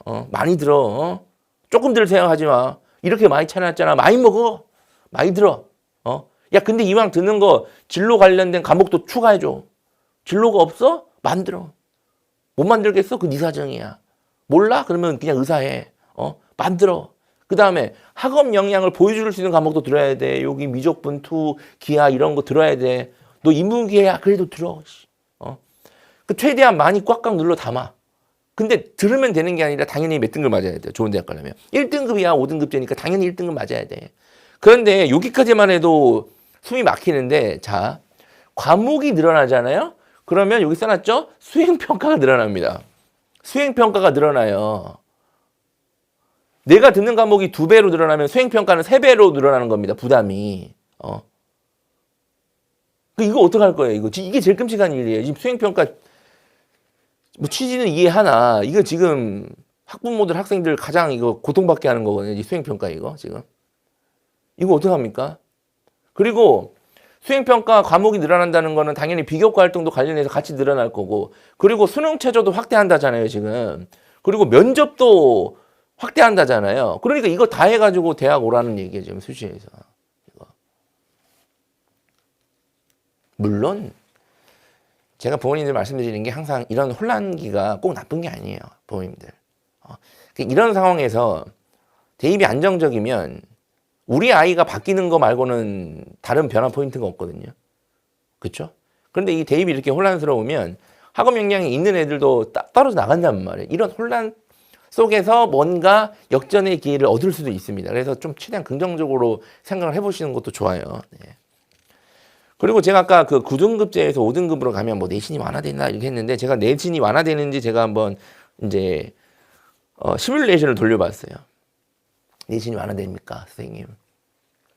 자, 예를 들어서 지금 고1이다. 지금 1학년 성적을 싹 다 1등급을 맞았다고 칩시다. 1등급을 맞았어요. 1등급을 다 맞을 예정이야. 그러면 아까 그 통합과학 4등급이 내도 물리학을 들을까 말까 고민했지만 얘도 고민합니다. 아, 다 1등급이 예정이 돼. 근데 2학년 때 물리학을 들어 말어. 이거. 아, 근데 이거 물리학 50명밖에 안 들어. 이거 괜히 들었다가 2등급. 야, 혹시 3등급 나오면 어떡하지? 아, 이거 어떡하지? 듣지 말까? 듣지 마. 아, 근데 지금 요즘 대학들 얘기하는 거 보니까 아, 물리학을 들으면 좋다는데. 아, 그럼 들어야지. 아, 근데 물리학 들었다가 1등급 안 나오면 어떡하지, 이거? 3등급 나오면 의대 못 가는 거 아니야? 아, 그러면 내가 우리의 인생을 망치는 것 같으니까 안 돼. 아, 근데 주요 의대에는 물리학을 들어야라고 하는 것 같은데. 아, 그럼 들어야지. 똑같이 고민한다니까요. 이게 똑같이 고민해. 똑같이. 근데 얘는 들어도 됩니다. 솔직히 2등급 한두 개 나와도 여전히 교과 전형 지원은 가능하기 때문에 물론 제가 볼 때는 메이저들은 힘들 것 같긴 한데 평가 일반고 기준으로. 근데 어쨌든 들어도 돼요. 괜찮습니다. 자, 그럼 이제 5등급제가 이제 됐다고 봅시다. 도입이 됐다고 봐요. 그러면 과연 완화되냐? 과연 완화되냐? 당연히 5등급제가 되면 저는 교과 전형이 유지될 거라고 봐요. 저는 당연히. 교과 전형은 없을 수가 없습니다. 지금 우리나라 대입에서 가장 큰 비중을 차지하는 게 교과 전형이에요. 교과 전형. 선생님, 주요 대학은 교과 전형이 적잖아요. 아니, 그거는 이제 개인적인 의견인 거고 이 대입을 운영하는 나라 입장에서는 서울에 있는 몇 개 대학만 대학이 아니잖아요. 그죠? 네. 그 5등급제가 되면 반드시 1등급을 맞아야 됩니다. 그렇죠? 그러면 2학년 물리를 듣는 게 당연히 부담이에요. 왜요? 이제 이거 진짜 2등급 나오면 진짜 망하는 거예요. 그렇죠?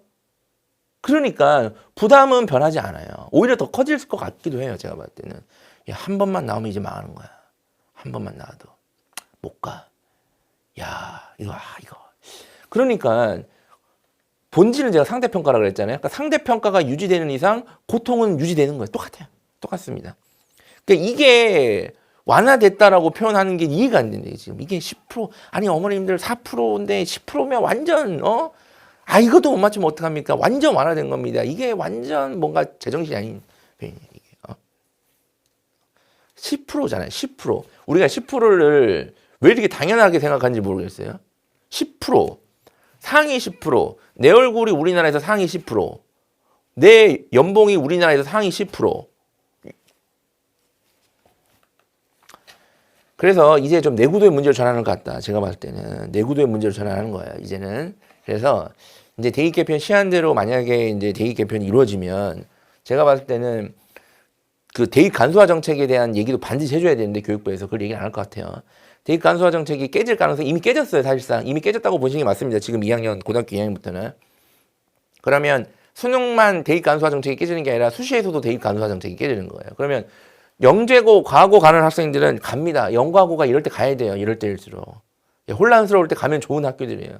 그러니까 얘네들은 뭐 알아서 갈 거니까 넘어가고. 외고 국제고 같은 경우에는 너씨 영과고 잘 몰라서 그냥 넘어가는 거 아니에요. 그렇게 생각하세요. 잘리자. 예. 외고 국제고는 기본적으로 요즘 외고 국제고 가는 아이들은 수학 경쟁력이 많이 처집니다. 기본적으로. 이게 대입 전문가의 언어예요. 영어를 잘해서 가는 게 아니라 수학을 못해서 가는 거예요. 그런데 수학을 못해도 돼요. 상관없습니다. 수능 최저를 요구하지 않아요. 대부분의 외고 국제고 학생들이 쓰는 종합전형에서. 괜찮습니다. 그러니까 자기 할 일 충분히 하고 활동 많이 해서 가면 돼요. 그런데 만약에 대입 개편안이 이대로 가고 대입 간소화 정책이 깨지면 수능 체제를 요구할 거니까 정부 간에서 그럼 얘네들도 수능 공부를 틈틈이 해줘야 되는데 고교학점제가 시행이 되면 일반고만 과목이 늘어나는 게 아니라 외고 국제고도 과목이 늘어날 거고 얘네들은 안 그래도 수행평가 많은데 얘네들은 수행평가 거의 4배 수준으로 늘어나는데 어떻게 수능을 대비를 하냐. 못하면 망하는 거예요. 해야지. 그럴 바에는 그냥 선생님 전 전사고나 흔히 말하는 갑방고 이런 데 갈게요. 서울에 있는 광역자사고 대부분 수능 중심으로 대입 준비를 해야 되거든요. 대부분. 우리가 상상고를 가면서 내가 내신 따가지고 1등급 다 1등급 맞아가지고 교과 전용으로 의대 가야겠다. 내가 외대부 가가지고 엄마 나 다 싹 다 1등급 맞아가지고 교과 전용으로 의대 갈게. 이런 애들은 없단 말이에요. 기본적으로. 내신을 기대하지 않고 갑니다. 기본적으로. 수능으로 갈 건데 수능에서 제가 아까 뭐라 그랬어요. 섞을 거라잖아요. 뭔가. 그게 내신인데 정량평가든 정성평가든 교육과정평가든 뭐 어쨌든 뭔가 섞을 건데 그러면 수능 올인을 해야 되는데 내신을 해야 되는데 해야 되는 상황. 하지만 수능 올인이에요. 하지만 너는 내신을 해야 돼. 하지만 너는 수능으로 가야 돼. 하지만 너는 내신을 해야 돼. 뭐 이런 거. 이런 거. 그다음에 이럴 바에는 그냥 일반고를 갈게요. 일반고를 가면 내신을 따야죠. 당연히 내신을 따는데 얘네들도 수능 최저 압박이 걸리잖아요. 아마 이 방송을 보시는 중1 영어는 잘 모를 수도 있는데 대부분의 평범한 일반고에서는 대입 실적이 그 중학교 입장에서 그 고등학교 실적이라는 게 눈에 보이시잖아요. 그 수능 최저를 못 맞춰서 실적이 안 나오는 거예요. 내신 1등급 초반이 없는 게 아니라. 근데 지금은 1등급 초반 애들만 수능 최저 압박이 심한데 2등급 대 애들은 그렇게 일반고에서 수능 최저 압박이 심하진 않거든요. 그래서 그 아이들이 가는 주로 쓰는 대학은 실적이 나온단 말이에요. 그런데 이게 좀 전국 간의 수능 최저가 확대되면 어떤 일반고 대응을 안 되면 그냥 박살나는 거죠, 이제. 그래서 수능 대응을 해야 되는데 문제는 이제 평범한 일반고를 진학하는 학생들이 기본적으로 수능 준비도가 많이 떨어지고 그다음에 학교에 가서 수능 준비를 꾸준히 하기가 어렵습니다. 그 환경도 그렇고 주변 뭐 다양한 이유 때문에 그래서 어려워요. 이걸 해결해야 돼요. 이거를.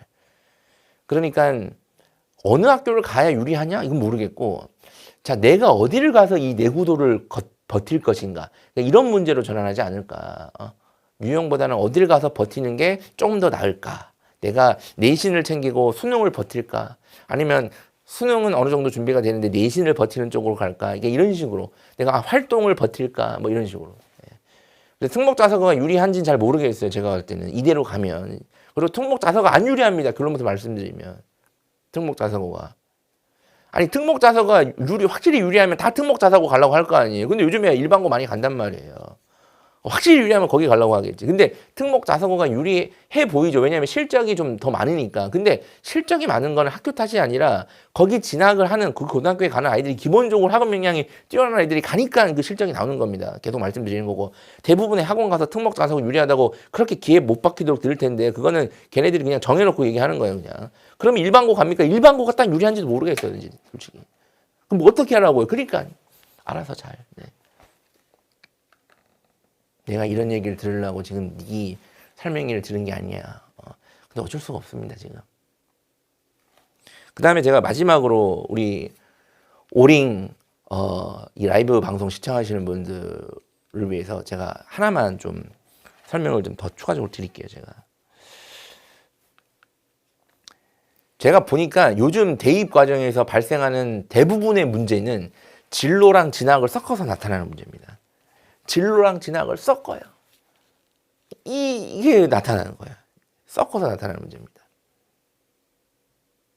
자, 이게 뭐냐면 작년에 이제 수능 접수 인원이랑 응시 인원이에요. 근데 여기서 제가 말씀드리고 싶은 거는 여기 수학을 잘 보시면 확률과 통계가 인문계형 수학, 그러니까 나형이죠. 예전 나형. 인문계형 수학. 그러니까 인문계가 작년에 48%를 응시했다는 얘기고 미적분계학, 가형, 자연계, 예전 가형이죠. 이거를 쳤던 친구들이 52%, 즉 자연계가 더 많았다는 얘기예요. 더 많았습니다. 작년에 이것만 봐도 놀랐는데 올해는 더 놀랐어요. 올해 수능을 보시면 확률과 통계, 인문계형 수학을 준비해서 했던 애들이 45%고 자연계형 쳤던 애들이 55%라는 얘기예요. 그러면 그냥 단순하게 얘기하면 인문계가 45%, 자연계가 55%라는 얘기예요, 지금. 그런데 우리가 수능을 실시한 이후로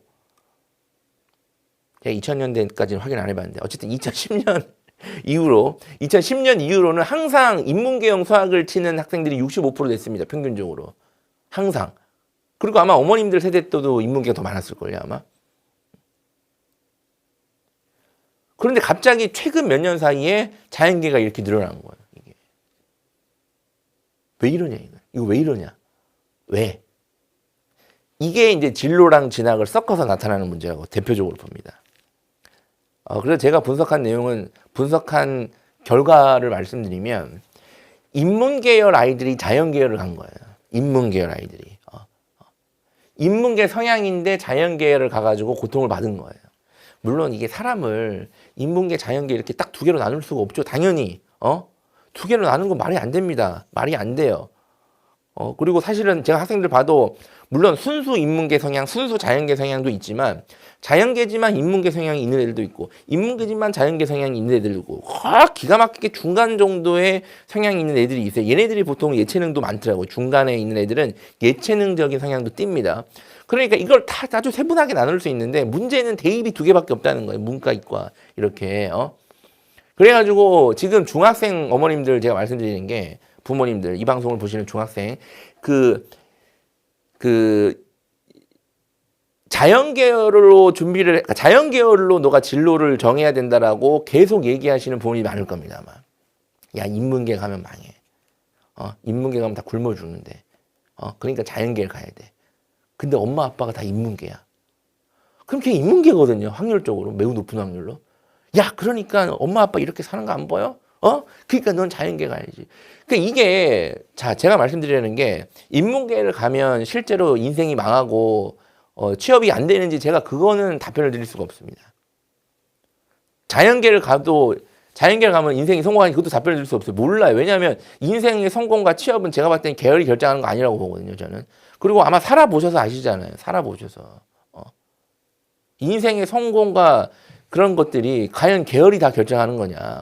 저는 모르겠어요. 그거를. 모르겠습니다. 그러니까 말을 안 하는 거예요. 그런데 말을 한단 말이에요. 이거를. 그러니까 얘가 인문계인데 인문계 성향인데 얘를 강제로 자연계를 보내가지고 고통을 받아가지고 난 어딘가 누군가. 근데 걔네들이 결국 고3, 고2 되면 다 이런 얘기를 해요. 저는 대학을 잘 가고 싶습니다. 농구가 하고 싶어요. 안 선생님. 대학을 가고 싶어요. 안 선생님. 이렇게 돼요. 진학적인 판단만 할 거란 얘기예요. 그죠? 그러니까 이걸 나눠서 생각하셔야 돼요. 자, 우리 애는 일단은 됐고, 지가 어떻게 먹고 사는 건 네가 걱정하고 대학을 잘 가고 싶어. 우리는 대학을 잘 가는 게 목표야. 그러면 진학적인 판단만 하세요. 대학 필요 없습니다. 서울대 철학과, 연세대 신학과 그런 건 나와서 뭐 합니까? 저는 무조건 우리 애는 전자공학과 보낼 겁니다. 그게 저기 지방에 있는 대학이라도 상관없어요. 그러면 진로적인 기준으로만 판단을 하세요. 이걸 섞으니까 미치겠는 거예요. 섞으니까. 선생님, 이 대학 어디를 써야 붙을 확률이 높을까요? 신학과를 써보여. 신학과를 쓰시죠, 연세대. 선생님, 연세대 꼭 가고 싶은데 신학과 쓰라고요? 선생님, 신학과 나와서 뭐 합니까? 나와서 뭐 하는지 진로적인 문제이기 때문에 저한테 물어보지 마시고 그분에게 기도를 하셔서 응답을 받으시기 바랍니다. 꼭 반드시. 그리고 이제 제 개인적으로 제 카페를 하나 만들었어요. 그리고 자꾸 물어보셔가지고 제가 유튜브를 요즘에 잠깐 쉬고 있어가지고 이렇게 오링에서 이렇게 찾아뵙고 하는데 오링은 앞으로 계속 찾아뵐 예정이고 유튜브를 내년 1월부터 다시 할 예정입니다. 그래서 궁금하신 분들 있을 것 같아서 제가 말씀을 드렸고 지금 보내주신 질문을 좀 몇 개 처리를 할 건데 댓글로 달아주셔도 돼요. 지금 댓글로 지금 시청하시는 분들이 이거를 이렇게 녹화 방송으로 보신 분도 계시겠지만 지금 한 15,000명 정도 시청하신 것 같아요. 제가 보니까. 마음속으로. 네. 그래서 질문을 달아주시면 제가 답변을 드릴 거고. 지금 그 질문 중에 가장 공통된 질문이 겨울방학 어떻게 보내냐. 이거. 중학생인데 겨울방학 어떻게 보내야 되냐. 우리는 겨울방학이 중요하다는 걸 알고 있습니다. 중요해요. 중요합니다. 근데 이제 보니까 중요하니까 뭔가 자꾸 액션을 취하시잖아요. 그죠? 제가 공통적으로 답변을 드릴게요. 자, 겨울방학이 어떻게 중요해. 야, 요즘에는 윈터스쿨이라는 게 유행이래. 윈터스쿨을 보내야겠다. 우리 애는 윈터스쿨 가면 얘가 질색팔색 한다 그래서 학원을 아주 그냥 알차게 보내려고요.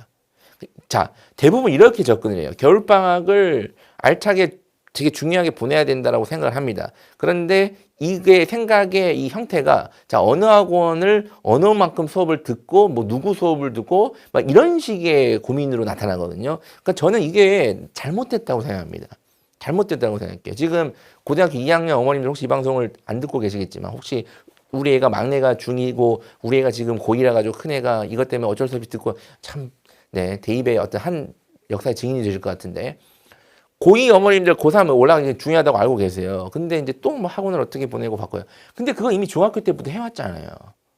겨울방학 때 학원 어떻게 보내고 뺑뺑이 보내고 윈터를 보내고 어딜 보내고 그거를 중학교 때부터 3, 4년 이상 계속 해왔잖아요. 근데 바뀌는 게 없잖아요. 그러니까 그거는 방법이 아니란 얘기예요. 제가 가지 말라는 얘기가 아니라. 그래서 중학교 상황에서 제가 겨울방학 때 반드시 하라고 말씀드리는 게 학원 뺑뺑이 할 생각하지 마시고 학원을 가되 학원을 이용하되 의존도는 떨어뜨려야 됩니다. 그러니까 학원 의존도를 떨어뜨리는 얘기는 뭐냐면 우리 아이를 선생님, 우리 아이 겨울방학 때 수학 윈터스쿨이라고 있더라고요. 수학 몰입 윈터스쿨 주 5일 갑니다. 아 그래요? 그러면 그 아이는 그 아이가 생각하는 수학 공부는 학원 가서 수업 듣고 숙제하는 거 말고는 없어요. 다른 공부는 없는 거예요. 그래서 제가 항상 강조하는 게 자습을 해야 된다. 이 아이가 자기주도 학습 역량이 있는지를 반드시 중학교 2학년, 중학교 3학년 과정에서 테스트를 반드시 해보셔야 돼요. 그리고 당연히 최상위권 학생들은 자기주도 학습 베이스입니다. 대부분. 학원은 이용하지만 의존도가 높진 않아요. 자기 학습이 60, 70% 돼야 돼요. 근데 우리 아이가 이거를 될지 안 될지를 테스트를 해봐야 돼요. 근데 학원 뺑뺑이를 돌리면 당연히 테스트가 안 됩니다. 그래서 학원을 너무 많이 보내시는 거 추천하지 않고 테스트를 해보세요. 자기주도 학습 시간을 줘보세요. 불안해요, 선생님. 그 불안하지만 테스트를 해보세요. 테스트를 해보고 아 얘는 안 돼요, 선생님. 얘는 절대 안 되네. 그러면 그 다음부터는 그냥 뺑뺑이를 돌리세요, 그냥. 그러면 반드시 그걸 하시고요. 네. 자기주도 학습 어떻게 하는데요? 이전에 우리 이 변호사님께서 말씀을 많이 해주셨잖아요. 제가 듣다 보니까 중요한 내용이 많더라고요. 그거를 참고하셔서 자기주도 학습을 잘 하시고 초등학교 4학년인데 공부를 어떤 것 위주로 시켜야 되나요? 자, 초등학교 4학년인데 이제 초등학교 4학년 어머님들이 벌써 이제 대입 정보를 듣다 보니까 이제 여기까지 오셔가지고 질문하시면 뭐 저 이해합니다. 당연히 정보 미리 알고 있으면 좋죠. 그런데 이게 초등학교 고학년 어머님들 보면 다 대부분 이제 학원에 가스라이팅을 당한 상태라고 좀 보거든요. 제가 만나보고 얘기를 들어보면. 초등학교 4학년은 제가 봤을 때는 일단은 건강하게 자라는 게 중요한 것 같아요. 예, 제가 봤을 때는. 그리고 뭐 저희가 이 대입 전문가로서 제가 뭐 초등학교 전문가 아니기 때문에 모르겠어요. 저한테 조언을 물어보시면 책 읽는 훈련, 그러니까 독서 이거 중요하거든요. 물론 저는 아이들이 요즘에 미디어만 잡고 있는 거 좀 그렇게 이상하다고 생각하지 않습니다. 사회가 바뀌면 당연히 바뀌는 거죠. 그런데 수능에서 유튜브를 가지고 문제를 내는 게 아니잖아요. 그죠? 그러니까 여전히 시험은 텍스트 기반이에요. 그래서 텍스트 친화력 이거를 계속 강조하셔야 됩니다. 그게 수학이든 과학이든 국어든 사회든 어쨌든 글 읽는 능력으로 공부가 시작되고 끝나는 겁니다. 그래서 책 읽는 훈련. 그런데 이거 어머님들이 책 읽는 훈련을 하려면 읽으셔야 돼요. 부모님들도 책을 집에서 맨날 TV 보시고 넷플릭스 보시고 이렇게 하지 마시고 유튜브 보시고 막 그러지 마시고 텔레비를 없애시고 책을 읽으세요. 그럼 계속 책을 읽잖아요.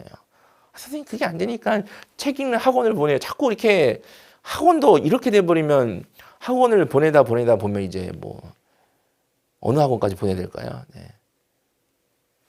그래서 책 읽는 훈련을 시키시고 당연히 수학은 중요합니다. 그 다음에 영과고를 가고 싶어하는 내년 5학년 여아래요. 네. 자, 대입 개편이 되었을 때 영재고 목표를 달리는 것이 뭐냐 불리하냐? 아닙니다. 영재학교는 기본적으로 저는 진짜 영재면 영재다. 영재들이 가는 게 영재학교잖아요. 그죠? 대부분. 걔네들은 대입이 어떻게 바뀌든 세상이 어떻게 바뀌든 딱히 별로 신경 안 쓰는 애들입니다. 걔네들은. 지들이 알아서 합니다. 그래서 별로 신경 쓰지 마세요. 그리고 제가 아까 말씀드렸잖아요. 대입이 이렇게 혼란스러울 때 항상 영재학교는 이제 소수 가니까 됐고 과학고 좋습니다. 과학고가. 이럴 때 과학고를 가야 좋아요. 어머님들 스마트폰, 우리 애 스마트폰 어떡합니까? 스마트폰 자꾸 저한테 막 어떻게 해달라는데 아니 스마트폰 누가 사줬어요 그거? 아니 그 스마트폰 사준 사람이 해결하셔야죠 그거를 자꾸 저한테. 아니 그걸 못하니까요. 그냥 못할 거 왜 사주셨어요 그거? 해결 못할 거. 그 다 본인 업보입니다. 본인 업보예요. 그러니까 이 정도 되면 그냥 학부모님들이 단체로 삼성이랑 애플에 그냥 소송을 거시는 게 맞아요. 집단 소송을 거시는 게. 그렇게 하시길 꼭 바라고 아니면 없애시든가. 또 질문 없으세요? 네.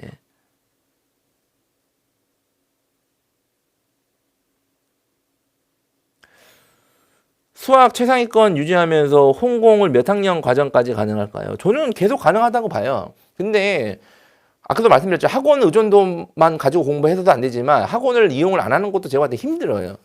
영재 학생이 아니면. 그러니까 이거를 적절하게 이용을 해줘야 돼요. 적절하게. 그러니까 일례로 부모님들이 예를 들어서 내가 몸짱이 될 거야. 그래서 내가 근육을 키워야겠어. 아니면 뭐 필라테스를 통해서 내가 몸을 더 건강하게 해야겠어. 뭐 혼자 해도 되죠. 혼자 해도 됩니다. 막 책 보고 영상 보고 해도 되는데 그래도 가끔 선생님이 일주일에 한 번이라도 봐주면 더 효율적이잖아요. 그죠? 그러니까 그렇게 하라는 얘기예요. 그런데 그 PT 의존도가 높으신 분들이 있어요. 그냥 주 3일 PT 가고 PT 가서 운동하고 많은 거 말고는 아무것도 안 해. 아무것도. 그냥 헬스장 가가지고 운동하고 집에 가서는 막 마시고 먹고 막 이건 도루묵입니다. 네. 도루묵이에요. 그러니까 이제 자꾸 문해력이 중요하다. 요즘에 워낙 국어 사교육 시장이 과열되다 보니까 자꾸 이제 문해력이 중요하다고 얘기하는데, 저는 이렇게 생각합니다. 문해력 별로 안 중요합니다. 솔직히 말씀드리면 사는데. 선생님 얘네들이 지금 이게 말이 됩니까? 지금 우리 부모님들도 50년대 40년대 30년대 어르신들 만나보면 뭐 이런 놈들이다 이렇게 연락칠 거예요. 그러니까 사회가 바뀌니까 그냥 다른 방향으로 우리가 이해하시면 돼요. 그런데 문제가 문해력이 아니라 시험은 텍스트 기반으로 나온다는 거예요. 그러니까 우리가 이거를 받아들일 수 있는 훈련이 돼야 돼요. 받아들일 수 있는. 그러니까 이거를 문해력이 중요하다고 그냥 문해력으로 한정 지어버리고 문해력 학원을 보내버리면 그거는 제가 본질적으로 해결하는 방식이 아니라고 생각해요. 그거는.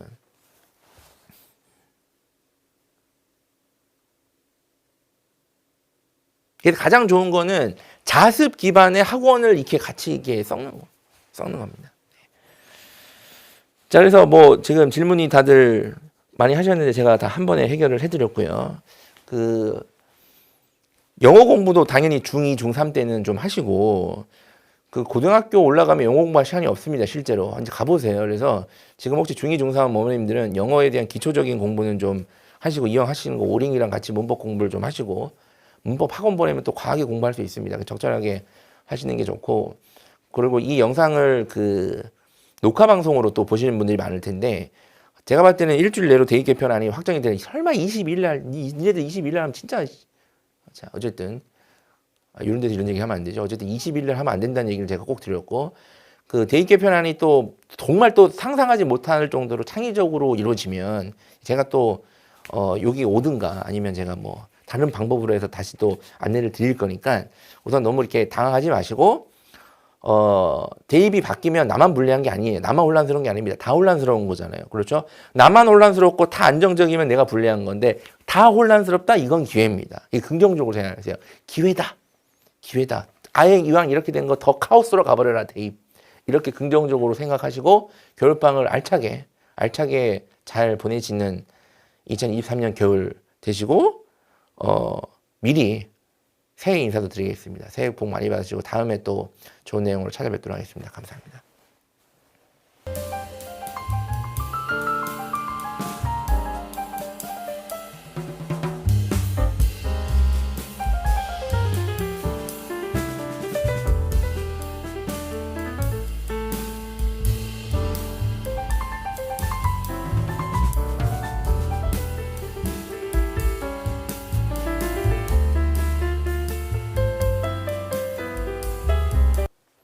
네, 반갑습니다. 이제 마지막 시간으로 그 초중등 겨울방학 학습 전략과 관련해서 영어와 관련해서 지금 이제 고민들이 겨울방학 때 무엇을 해야 될지 많으실 텐데 함께 조금 정리하는 시간을 갖도록 하겠습니다.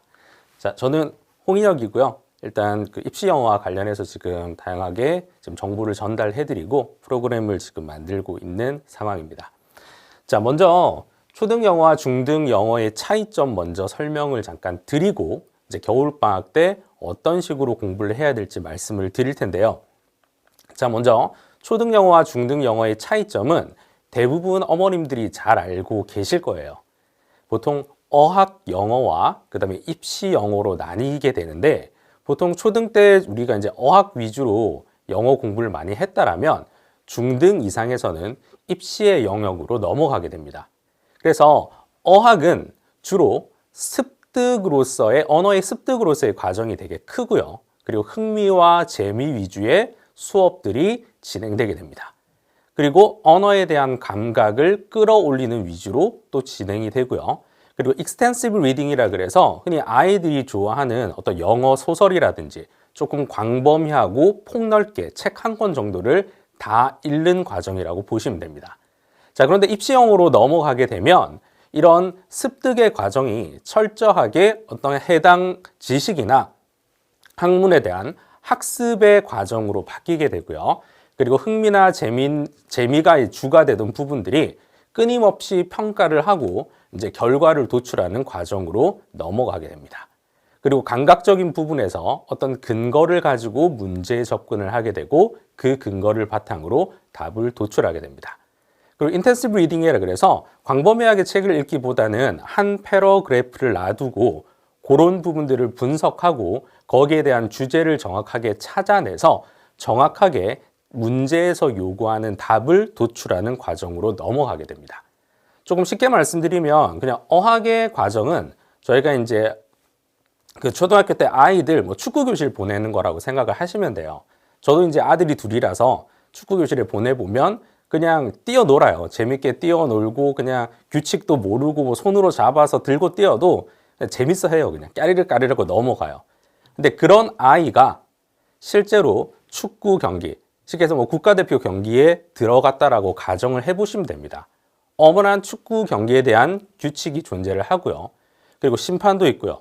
그리고 코치진들의 어떤 전략 전술도 거기에 들어가게 됩니다. 그런 과정에서 아무런 준비 없이 들어가게 되면 그냥 멀뚱멀뚱 서 있거나 아니면 그냥 무작정 뛰어다니면서 힘만 빼게 되겠죠. 그런 과정의 전환이라고 보시면 됩니다. 자, 그래서 조금 더 실질적으로 이해를 돕고자 이제 제가 준비한 자료가 있는데요. 이게 흔히 이제 초등 어머님들이 되게 좋아하시는 AR 지수예요. AR 지수를 가지고 전체적으로 영어 지문 난이도가 어떻게 변하는지에 대해서 설명을 좀 드리면, 자, 초등 5, 6은 AR 지수 2점대의 지문들이 대부분입니다. 아이들이 그냥 읽을 수 있어요. 그리고 중학생으로 들어가면 보통 4점, 5점, 6점대로 이제 넘어가게 되는데, 아마 초등학교 때 조금 열심히 어학 공부를 한 학생들이라면 정말로 무리 없고 쉽게 넘어갈 수 있는 수준이에요. 그리고 고등으로 넘어가더라도 7점, 8점대로 이제 조금씩 올라가게 됩니다. 근데 문제는 여기 보시면 모의고사나 수능의 이제 최고 난이도 지문들을 한번 보시면 이게 12점대, 그리고 수능 같은 경우는 14점을 넘어가는 지문들도 존재를 하게 됩니다. 그러니까 아이들이 평소에 초등학교 때 잘 준비를 하고 공부를 하다가 고등으로 넘어가고 그 다음에 수능을 보게 되면 아이들이 흔들리고 점수가 안 나오는 데는 그 이유가 반드시 존재를 하겠죠. 그리고 AR 지수 같은 경우는 이게 읽기 지수예요. 이게 단어 수준을 바탕으로 해서 도출이 되는 그 지수기 때문에 실제 성적하고는 어머님들이 조금 연관 짓는 것을 조금 조심해 주셨으면 하는 바람입니다. 왜냐하면 이 정도의 책을 읽을 수 있고 지문들을 읽을 수 있다라는 지표이지 이 문제를 꼭 맞춘다라는 보장은 없는 겁니다. AR 지수는. 그래서 그런 부분들을 조금 감안하시고 입시로 넘어갈 준비를 하시면 좋을 것 같습니다. 자, 그럼 실질적으로 이제 겨울방학 때 영어 공부를 어떻게 해야 되는가? 이 부분에 대해서 한번 살펴보도록 하겠습니다. 아마 제일 궁금해하실 부분인 것 같은데요. 자, 먼저 일단은 어머님들이 뭐 겨울방학 때 영어 공부를 어떻게 해야 되나요? 어떻게 해야 되나요? 이렇게 많이들 질문을 하시는데, 일단 저 같은 경우는 어떻게보다는 무엇을 먼저 해야 될 것 같습니다. 일단 중등에서 무엇을 요구하고 중등에서 무엇이 필요한지를 알게 되면 어떻게는 반드시 뒤에 저절로 따라올 것 같아요. 자, 그래서 일단 초중등 영어 학습 내용 비교를 잠깐 제가 표로 정리를 해봤는데, 이거는 이제 평가원에서 지금 제시하는 자료들을 서로 비교해서 조금 보기 편하게 제가 정리를 했습니다. 자, 먼저 초등 같은 경우는 다 아시겠지만 그 목표가 기초적인 영어 이해 및 표현 능력 향상입니다. 그래서 주로 학교에서 음성 언어를 강조해서 듣기나 말하기, 그리고 여기에 기반으로 한 시청각 자료를 활용한 듣기, 간단한 말하기나 간단한 쓰기 정도가 초등에서 다루는 내용들입니다. 그리고 가장 중요한 평가 기준은 유창성이에요. 그냥 그 해당 장소나 시간에 적절한 표현을 썼는지 안 썼는지가 중요한 시기가 초등의 영어 학습 내용의 평가 기준이라고 보시면 됩니다. 그리고 당연히 시험이나 평가는 없겠죠. 자, 그런데 중등으로만 넘어가도 목표 자체가 바뀌게 됩니다. 의사소통 능력 개발이라는 큰 목표 아래서 문자 언어가 강조됩니다. 따라서 읽기와 쓰기가 집중적으로 이제 수업에 들어가게 되고요. 그리고 문장 구조의 문법적인 이해, 그리고 다양한 주제의 긴 문장들, 많은 지문들을 읽게 되고요. 그리고 당연히 거기에 따른 많은 양의 어휘들을 학습하게 됩니다. 그리고 평가 기준 자체가 유창성에서 정확성으로 바뀌게 됩니다. 얼마만큼 정확하게 이런 것들을 쓰느냐 안 쓰느냐가 평가 기준으로 들어가게 되고요. 당연히 뭐 중간고사, 기말고사 관련된 지필고사, 그리고 중간중간 수행평가, 그리고 듣기평가 같은 이런 평가들이 존재를 하게 됩니다.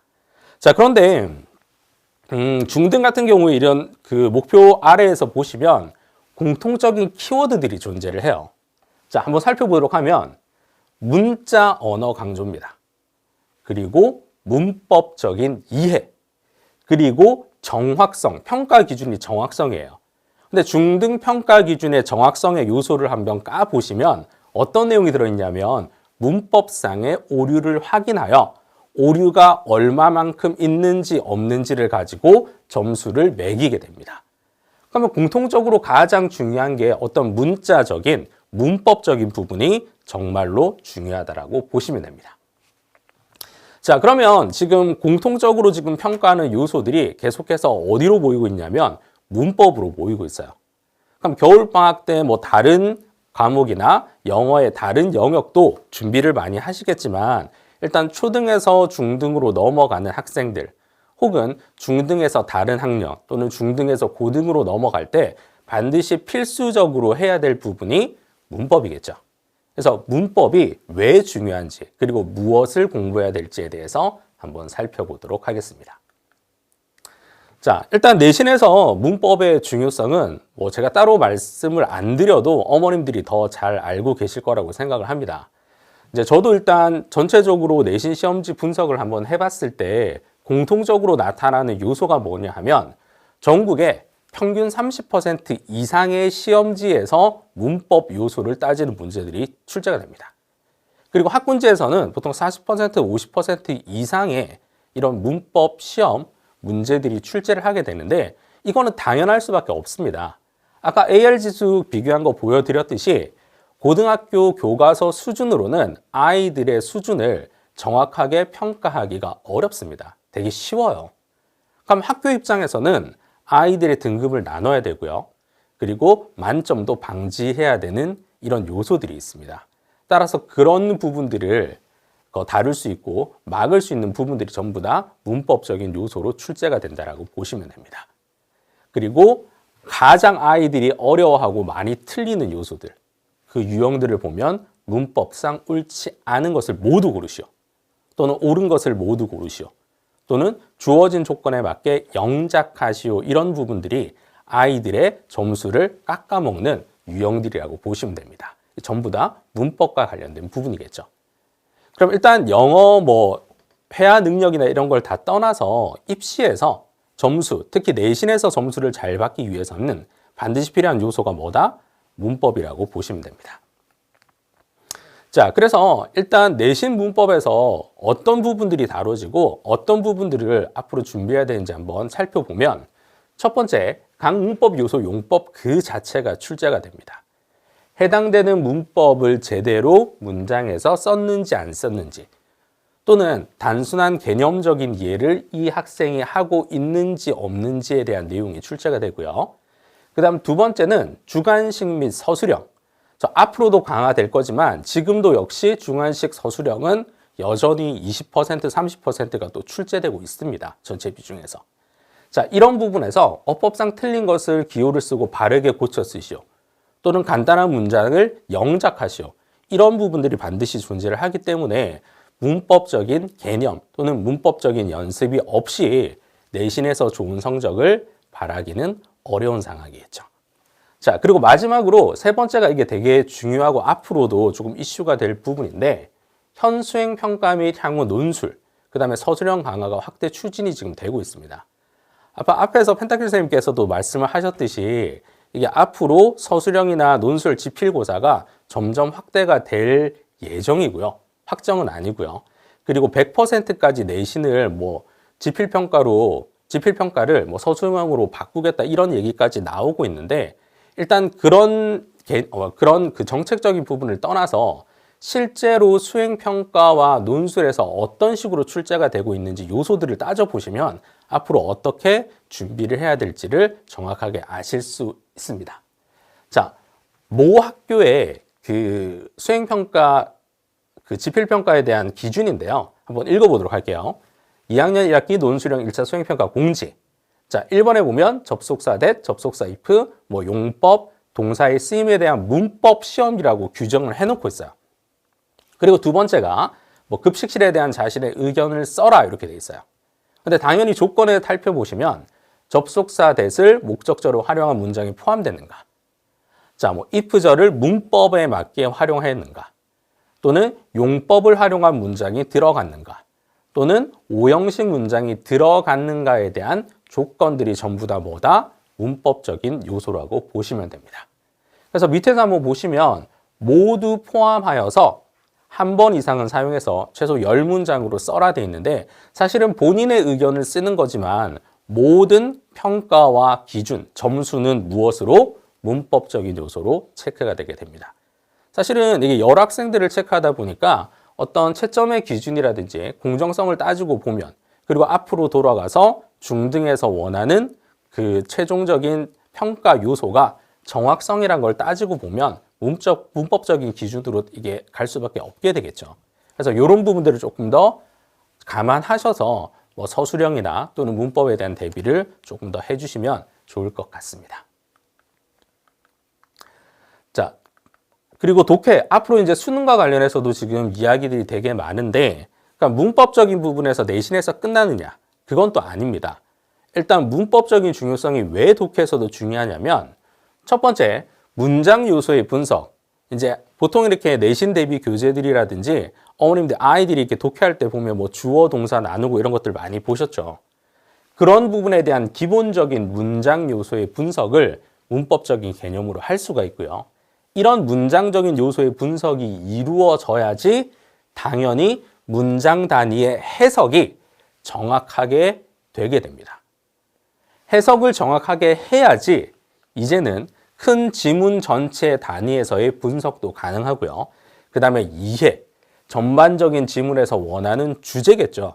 주제를 찾아서 답으로 연결할 수 있는 기본적인 그 체력이 된다라고 보시면 됩니다. 그래서 독해에서도 문법이 사실상 가장 기본이 된다라고 보시면 됩니다.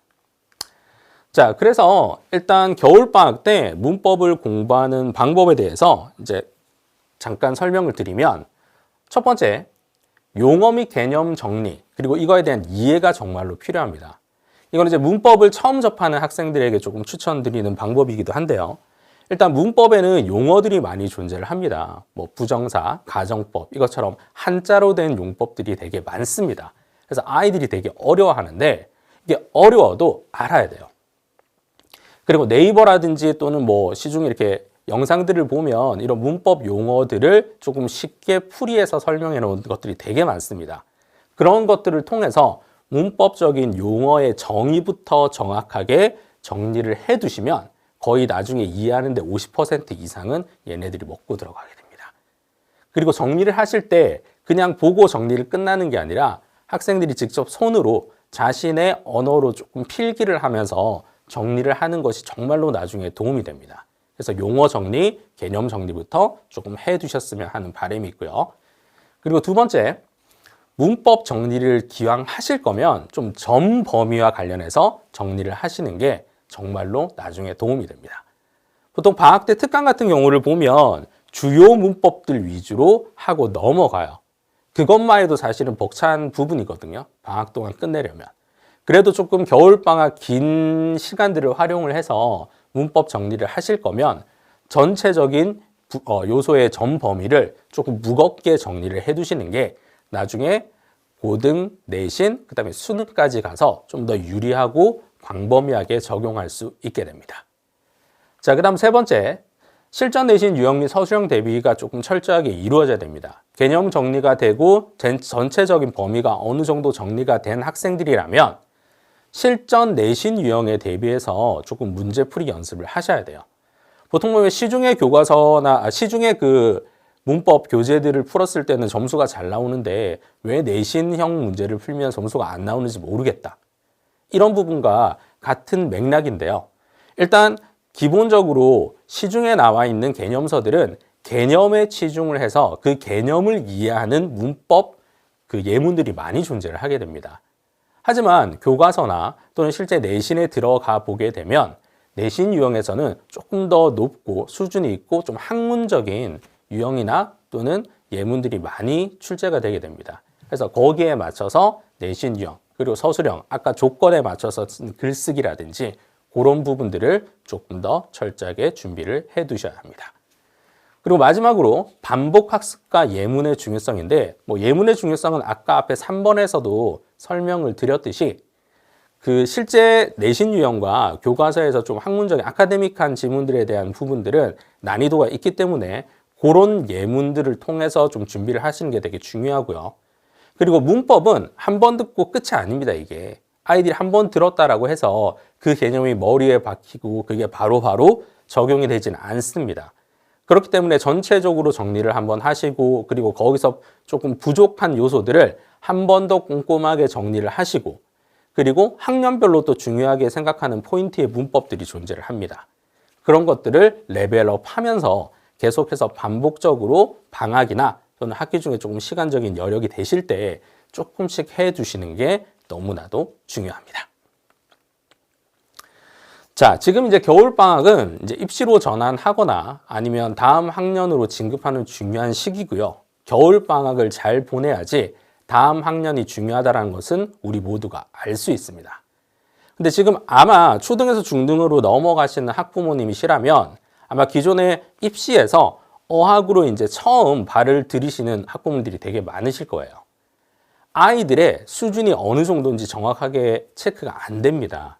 입시에서는 뭐 AR 지수, 렉살 이런 걸로 막연하게 좀 두리뭉실하게 접근이 가능했다라면 입시에서는 내신 등급 또는 수능 모의고사 등급 이런 등급이라든지 이런 그 평가 체계가 확실하게 존재를 하게 됩니다. 따라서 어떤 레벨 테스트를 통해서 아이의 현재 기준점이 어느 정도인지 정확하게 설정을 하시고 거기에 맞춰서 조금 학습 전략을 세워 나가시는 것을 조금 추천드리는 부분입니다.